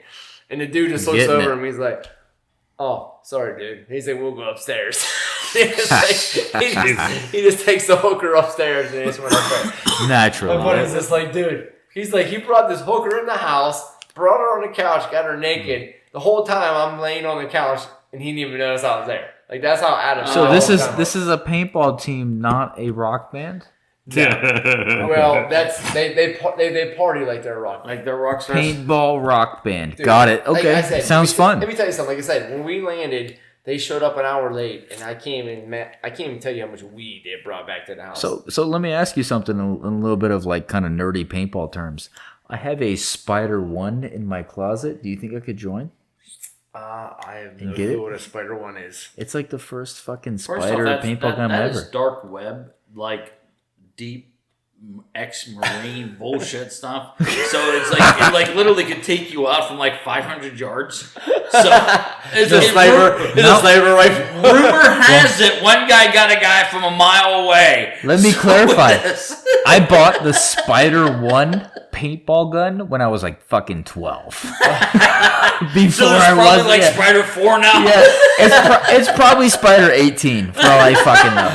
Yeah. Right? So okay, so obviously Spider is not a popular paintball gun I have no anymore. idea. So I'm I out know of they the do fucking good loop, ski stuff, though. and I'll just shut the fuck up. No, So, they and do listen, good ski yeah. stuff though. So maybe I don't know. I don't know. When I was Zach, like what do you- 12, what- Spider Zach, was what the do shit. you use as your preferred? My gun's the diam. Yeah, what's your gap piece, bro? It's, The diam? Yeah, it's like a $1,200. It's called a what?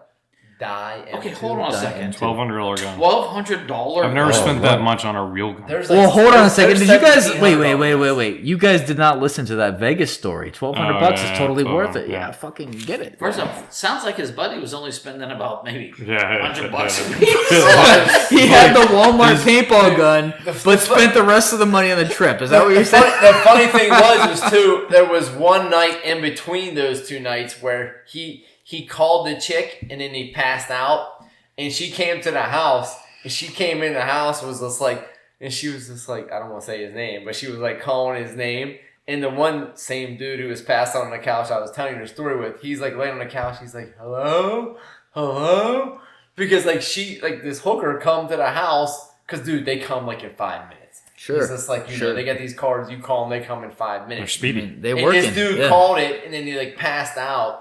And then I he hear if didn't it's tell 10 no- minutes, it's free. Yeah. Well, he didn't tell nobody, and this other dude was like passed out on the couch, and all of a sudden the 30 door minutes was or like it's one free. of those doors. It had a key code to get in. It's like when you pushed it, it was like real hard to open. And he must have told her, and she did it. And she's like yelling his name, and the dude was on the couch like, hello? Who is that? He didn't And say, I'm John. I'm John. Yeah. Well, he was like in a whole different part of the house. Hey, but you And know so what's she even left. crazy is this is like all in a day's work for the hooker. But Dude, oh, exactly. Yeah, yep. It was like crazy. Like they said, it was like literally like you call them, they're like there like in 5 minutes. Wow. He's like they're there in 5 minutes. It was nuts. Wow. All right. Well, but you guys didn't win. Hell no, dude. Okay. These fucking dude. But like it I was said, fun as fuck. Dude, half the people slept like 3 hours, and like the funny thing was like this is like how I'm laughing. Like when I do physical things, like I said, I would fucking sit here and drink all night long. Sure. But if I gotta go do something physical, I can't do that. Like So when I was in my 20s, I could, but now I don't. How'd So you- that night, I'm like, I can't do it. I gotta go to bed. I'm ready to go. I wake up in the morning. I'm like, fucking, let's go. I got my pre-workout drink. I'm ready to fucking do this shit. Getting it. Yeah. These fucking dudes, they're ready to. I'm like, kid, the one dude fucking wakes up. First thing he does is get a Budweiser. He's fucking drinking it. The other guys are all fucking smoking weed. We get to the paintball field. We're ready to play. The coach is like, hey, beer lady comes over. He gets like 4 fucking Bud Lights. He's like, who needs a beer? I'm like, are you guys fucking kidding me? I'm like, dude, we're ready to go out here and run. What? So this is a beer league? Oh, no, to them it was. Oh, okay. Dude, Fuck. people, Expensive. dude, Sounds it's fun. fucking, dude, it was like, But dude, Detroit. I don't know. That just sounds really fun to me to get lit and Dude, just it fucking hit sounds each other like with basically paintball. these people, like these dudes say this just to hang out and do something else That and go sounds do fun. shit. yeah, well, it was like, fun. it was me Yeah. and one other dude. Okay, is Had his this wife Vegas? there. Oh, yeah, everyone else was. Is this like, Vegas trip the norm, or is this like once a year? Like, do we go to Vegas? Oh, and it's just once a fucking- year because it's like. You All right. know, What about the rest of the? What about the rest of the games or matches? You Well, could say? so there's 5 like national events. Like these are like the. You have to big qualify time for ones. them? No, you can just as long as you pay, you can go. But it's hard to like you can enter a division. There may be 37 teams in it, so it's hard to fucking win out of 37 teams. It's a bracket deal. Sure. Yeah. So, but there's smaller local events that we try to play in. Like there's ones in North and South Carolina, like they play in like Jacksonville, Regional, Fayetteville, like Myrtle Beach and stuff like that. We try to play in those. But the major ones are just fun because there's so many people and it's huge. Like all the sponsors come and it's just like a big deal. Sounds like a good time. The next one was actually supposed to be in Texas and they canceled it because of fucking Tejas. Corona. Fucking It was Corona. supposed to be fucking in the. Were you guys gonna go? April. What's that? Was your team gonna go? Yeah, they were gonna go. I wasn't gonna play in that one. I thought about going just to go help out with the guys, but I wasn't gonna play in that one. So how many? So do you guys like practice? Like Yeah, how does this work out, man? Yeah, we practiced down here at right down here in Mount on Cypress Garden Road, and but the problem is like when you play in these tournaments, you get points. Mm-hmm. So as many points you get graded up higher. And then, like, you have to So play there's a in national higher ranking that continues to go on. Yeah. So, yeah. So the problem was, like, I played it. If you don't compete, then you're dropped. Yeah, but, like, you don't want to, like, get too high. So, like, the one we played in this tournament, it was considered, like, a D1 tournament, which is, like, the highest grade. So you get, like, a ton of points. Like, I got 217 points for playing in it. And if I played, let's just say, in these local tournaments over here, I may get 40. So I may play a whole season local tournaments and get 200-something points. I got 200-something points in one tournament. But it's bad because it jacks up your ranking. So that means like next year I got to play at a higher level and I might not be that good. Yeah. So you get all these dudes who are this like good. Navy SEALs. Yeah. So like all these guys who really are don't actually know this how- good or I'm not that good. Listen, I don't think Navy SEALs are playing Yeah, paintball playing after paintball. they get out. I think they're doing fucking other stuff. Yeah. But There's a fucking ton of Navy guys who go down here all the time. And they all wear their fucking blue jumpsuits and shit. so are you guys hurting for people or anything? What's that? Are you guys hurting for people or anything like that? Or you got enough dudes? Or Well, people, they're always whatever? looking. I mean, this is my first year actually playing on a team. Okay. I've known all of these guys for a couple years playing out here, and this is the first year I've actually played in it, and it sucks because, like I said, I wish I would have done it when I was younger. Because, like I said, I mean, I'm fucking 42. I'm like 10 years older than. So the next you guy. would recommend this? Zach, you say that, but you were by far the most fit person I know. Yeah. That's right. what they always. But That's my what they point always is, like, make me say. You They can, always- but the whole point is like, okay, Yeah, you so guys may can't be see, but 42, Zach- but you Zach's have a pretty the, like, fit dude, body yeah. of like a 28-year-old. Well, that's what they say. So What's your it's I know you measure. Okay, What's your he has, body like, fat zero percentage? body fat. What's your body fat percentage? I have no clue. Bullshit. Dude, I know you measure. No, dude, I don't do my weight, my body percent. Dude, I don't follow any routines. All I do is I do just what I do. Okay, See, for all you know for what, all you that's guys out there in crazy, though. listener land, So- Zach's a pretty fit dude at 42. You Yeah. know, he's got a low body fat percentage. You know, he's pretty I think good shape. Anybody who gets caught up in like what are my measurements? One of this, I think that's ridiculous. Well, yeah, we're not being gay about I've it, never done but- that in my life, but it was. Well, it's funny because, like I said, when I showed up, like the guys, like I knew guys from the paintball field, and like they just didn't know how old I was. They just all felt like I was like in my 30s and stuff. And so when they actually had a tryout. Because most dudes in their 30s are in worse shape than you. Well, yeah, most guys who play this are like in their 20s, Okay. maybe early 30s. Because, like I said, most paintball players, these dudes are fucking like smokers, drinkers, fucking pot smokers. They're not like anybody who does anything physically fit. They're most just like weekend Except for warrior guys. paintball. But it's like the whole point is like ultimately it's just a way to hang out with a group of dudes. Well, that's Yep. what it is. It's a Instead great. of And that's playing, what I love. instead of playing video games for stuff like Yeah, it degenerate is. gamblers and stuff like It we were is. talking about It's earlier. like- and that's one of the things that brought me back into it. Like I said, I used to play it, and I started playing down there for fun. And I was like, I wanted to join a team just because, like, I've always played sports my whole life. And I was just like, I love being competitive, and I was just like, I want to fucking compete. Like, let's go fucking do something, compete. I was like, I don't even care if I fucking play. I just want to go fucking compete with fuking people. How good does it feel to just light somebody up with a paintball? Well, that's the whole thing. People says like, dude, I mean, does it get you hard? No homo or anything. No, but I mean, yeah, dude, you can fuck people up because I mean, it's like nowadays, like I said, when I grew up, the guns were like these old school guns, like you pull a trigger, you shoot one. Nowadays, they're electronic. They Sure. have electronic keyboards in them. Oh shit. And what they can do is they can ramp up your shots. Oh. So you can you hit the trigger so many times, and it'll start fucking spitting paintballs faster than you can pull the trigger. Do you guys have like those double triggers where you pull like 2 fingers on that shit? And it's just like you just tap it? No, basically what everybody does is that everybody just does 2 fingers. They just do this one after fuck. another. And then basically what it does, it just shoots them. But if you hit the trigger 1, 2, 3, 4, 5, 6, you're shooting more than 6 paintballs. Yeah. Because they have these keyboards and the thing have a thing called ramping, and it will ramp up your shots. So after a while, you'll start shooting more paintballs than even your fingers. So you may hit the trigger 10 times, but you may shoot 17 paintballs. Shit. Because it's just what it is, and that's what it is, and that's why. But it's Playing competitively, that's what's so hard. But playing competitively is because you sit in these bunkers, and everybody has these guns that shoot so fucking fast. Yeah. So trying to get from here to that door may seem so fucking simple, but when you try to fucking run from for sure. in You there, gotta flank. You gotta when flank people people. are fucking shooting like that, it's fucking hard. So do you guys play short, or you play long, builds? Yeah. So basically, if this table was the field, basically how it's set up is there's bunkers set up on the field, and then basically you play 5-on-5, and there'll be a starting box here, starting box there, Yeah. and all 5 people have to have their guns touching the box, and there'll be a countdown to 10, 9, 8, 7, 6, 5, 4, and the horn will go off, and then you can run wherever you want to go to hide on the bunkers, and then basically there's 2 different versions. You can play where either you got to play till one team has everyone dead, or it's a 5-minute limit where you play till 5 minutes.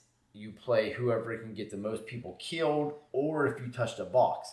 So if I can get over here and touch your buzzer, is a buzzer. If I can touch that buzzer, even if your guy has 4 people left, if I touch that buzzer, my team still wins. Basically like capture the flag. Yeah. Almost. Okay. So that's basically what it is. Except you don't have to get it back. But it's so, I said, it's very small and it's so fast. It's so fast because as soon as that buzzer goes off, people are just shooting it. I'm not talking it was when I first started doing this, playing competitively on a team. Dude, it's so much crazier. Paintballs are just flying everywhere. So you have a lot of fun doing it. Yeah. Do you recommend it for anybody? Yeah, I mean, I think. What would you recommend it for? I think first of all, I would just say Jarheads like you. No, I would say just go out and first of all, what they call rec ball. I don't think they're going to give you a knife on the end of the gun though or anything. So you can't jump off and start stabbing people. I was a Marine one time, right? And I went to combat, did some stuff. Do you think I could play with you guys? Yeah, I mean, first thing what I would say is I would go out and play. I think you'd be a high draft pick. Yeah, if you go out right now, but it's not the same though. I bet you it's not the same as combat. I have no idea. I haven't played Paintball or had combat, so I have no it's idea. Definitely different, but I mean, I think You like playing with sim rounds, probably. Yeah, it's if you I think it's fun to shoot people. That's all. If you go out there, no matter what it do is, the rec ball and play, it's one thing, but yeah, it said for me. Well, I mean, if you guys were looking for people, who would who give a shout out? Hey, come fucking play with us. You need some people. I mean, it's hard. I think you would be. I honestly, I mean, who would be a candidate? You're a former Marine. You're fit. Yeah, but you'd be someone. I mean, look at if I was building a team, I would call my brother who's older than me because he's a deadeye. Listen, okay, just put this out there. Then, all you Marines out there, you're fucking badass. Anyway, so yeah, I don't know. Just saying. I mean, that's only after everyone loaded the gun for you and everything else, and I pointed you in the right direction. Before I was in the Marine Corps, I know you did. We just used to find training ground. We just used to find empty construction lots and go out there and hide in fucking forklifts and shoot each other and shit. Yeah. It's just it's crazy. And then we get chased after by cops every now and then. Yeah, it's because the whole thing was too when I started, I was just they got me doing all this fucking running and diving shit. I'm just I'm the fucking oldest dude here by 10 years. Why am I fucking doing all this shit? And they're well, they're you're small and fast, so you need to do it. Fucking get and some. I'm just God damn, this shit sucks. Because it would be here's a starting box, and then they would want me to run to here off the brick, full speed run to here, and then the other guy got to run to here. And this other guy run to here. And this guy run to here. And I'm why the fuck do I got to run the farthest and dive? And they're like, well, It's called a just- jet suite, baby. It's just Jet called- suite. It's called And flank. that's what they It's say. called- They're like, well, Zach, you're one of the very fastest simple, and you're the yeah. smallest, so you got to It's called So flanking. you fucked yeah. up when you started the whole thing. Like you went out there for tryouts and you tried. You should not have tried. Dude. All you had to do was you should have phoned that shit in. You'd have been Well, golden. because when I went out, I knew I'm Just to fucking, be like, no, you're gay. no, when I went out, I knew Forever. I knew I was 42. I knew the guy behind me was 22. Yeah. So I'm like, okay, we got to run a fucking 20. You know, they were doing 40s. it was like a 40 or 50-yard dash, and they're like, we're gonna time everybody. Like, come on over here, young And buck. so You need to we go literally around did here. it all, and then like at the end they're like, okay, Zach, you had the fastest time. I'm like, oh, okay. Oh, okay. So now they're like, you're the Alright. fast guy. So now after break, you have to run. And I'm like, well, I'm not as quick as I used to be. Like, you know, I can feel myself when the buzzer goes off. I can't like take off as fast as I used to be. Okay, And I okay. was like, can't you find like some fucking 22-year-olds that fucking run and dive? All right. So you guys, what's the name of your club again? Cypress Kings. Cypress Kings. Any guys 22-year-olds need to- that are you- good sprinters, Yeah, you that's it. know, Yeah. come out, you know, get some paintball experience, have fun, and shoot some bitches. They're picky. They're Go a to- picky crew. go to Vegas once a year, get some build your own crew. hookers. Yeah. Yeah, I mean, start your own team. Yeah, I mean, it's fucking. Like I said, I mean, it's like I said. I played when I found out about this place out here. I played for about a year, and I found out like talking to a bunch of dudes. They were all on these teams. I was just like, it sounds like that would be so much more fun just to play on a team. You know? Yeah. Going Sounds out like there, going out there on the weekends, playing for fun. It is fun, you know. It's relaxing. There's no competition, but I'm like, I played sports my whole life. I love So you look for that competition. piece, though. I mean, Yeah. I get it. I just like I love to compete. I was like I just like be the camaraderie of a team. You know, it's like even if I told these dudes, I was like, listen, dude, I know you guys. Well, Zach, I want to tell you, you're a member of the Nerd First Podcast team. Oh yeah. And So, it was just so like, you know, basically, he said that there's no ice in South Carolina, so he had to join paintball instead of hockey. So, Yeah. dude, I remember growing up. My one buddy played hockey, and I remember he used to like practice like 4 Oh, a.m. it was all the hockey kids are and like ridiculous. you gotta understand, like when you're like 15, 4 a.m. sounds like the time you're like coming in on a Friday night. Yeah. It's not the time you're waking up. You going knew hockey anywhere. kids. You knew the hockey kids. And I remember my friend did it. First of all, like, you know, my parents sure as hell weren't paying for the hockey gear. oh, Whatever it and cost. ice time and everything Yeah. else. That was Yeah. not going to happen. My parents were like, hell no, There's you a better lot of run that that, yeah. football, shoot that hoop, basketball or something. Oh, shit. Here's an idea. Run cross country. yeah. Just fucking run. I'll buy you a pair of shoes Yeah. at Hills. Just fucking And you run. go. Just run in the fucking line, dude. Yeah. How about that? Yeah, I remember he fucking did that, and I was just like, "Are you kidding me?" And I was like, "Yeah." He's like, "That's the only time we had." Even in college, I remember when I was in college, I had an 8 a.m. Spanish class, and this dude in my class was on the swim team, and he had to get up at like 5 a.m. to go swimming. That was the only time they could practice. He would come to class every morning, like dripping wet. And he would be like sleeping in class because he had to get up like 5 a.m. to go Priorities, swimming duh. and then come to class. And it was always funny. I always used to laugh at him. He was just being there like fucking sleeping because he's just like, dude, get up at 5 a.m., go do swimming practice, and then I go fucking Spanish class. And he'd just be like in there fucking sleeping. So, I was so like, what? I What? can't remember that. What made you get into paintball here? Well, I played it when I was younger. I played it when I was like a teenager, and I played it all the way through high school. I actually played it 1 year in college at West Virginia. They had a paintball, just like a paintball, not like a real team. It was like an organization. And then, so that was the last time I played it. And then when we moved here, I didn't even know about it, but this place has been open for years, but it used to be in North Charleston. And then, they actually moved to where they are now, and we were driving by to fucking drop off the fucking dog Louie, the German Shepherd dog who we still have, which I fucking would love to That get rid dog's of. cool looking, by the way. That dog, let me tell you, that dog is fucking awesome, but he's worse than a goddamn kid, Really? dude. That's a shame. I was asking your wife about him the other day at the bus He's stop. I was awesome. like, every that's a time, cool looking dog. Every time Yeah. I see you, you guys have a new dog. Dude, tell me. You guys are not my I understand that, but you're like the Doolittles of the neighborhood. We have, New movie, by the way. Yes. Yes. Fucking Downey Jr. Yeah. Iron Man. Yeah. Nobody saw it. Nobody saw it. It's come and gone. Yeah. Did you see it? I would. No, it just looked like to horrible see over it. at the Have you box seen it? office. It is looked all. horrible? It did horrible Is at it the that box bad? office. No, I don't know. It was released but now. It's Yeah. not. Doesn't mean it's It horrible. got that bad reviews. Yeah. It got really bad reviews. I would like to still check it out. I'll give. Yeah, I mean, I'll check it out. I'll watch it. It's, I'll watch give it when it old comes on. Robert the benefit of the doubt and check him out. Well, if you'd like to be a part of the Nerd Force podcast team, make sure to subscribe to our Patreon. Yeah. Right now, we're doing a giveaway on Facebook and Patreon. For Facebook, find the post on our on our Facebook page, and share that out and like the Facebook page. We are actually drinking out of the glasses that we're giving away. Yes. Yeah, all four of us. All four, Yeah. baby. Yeah, There you go. everybody that's There's Zach. Hold on. Yep. That's what they sound like. That's what they sound like. Yeah. everybody that's been on the podcast has gotten one, but we've got a few left over, and we're giving those away.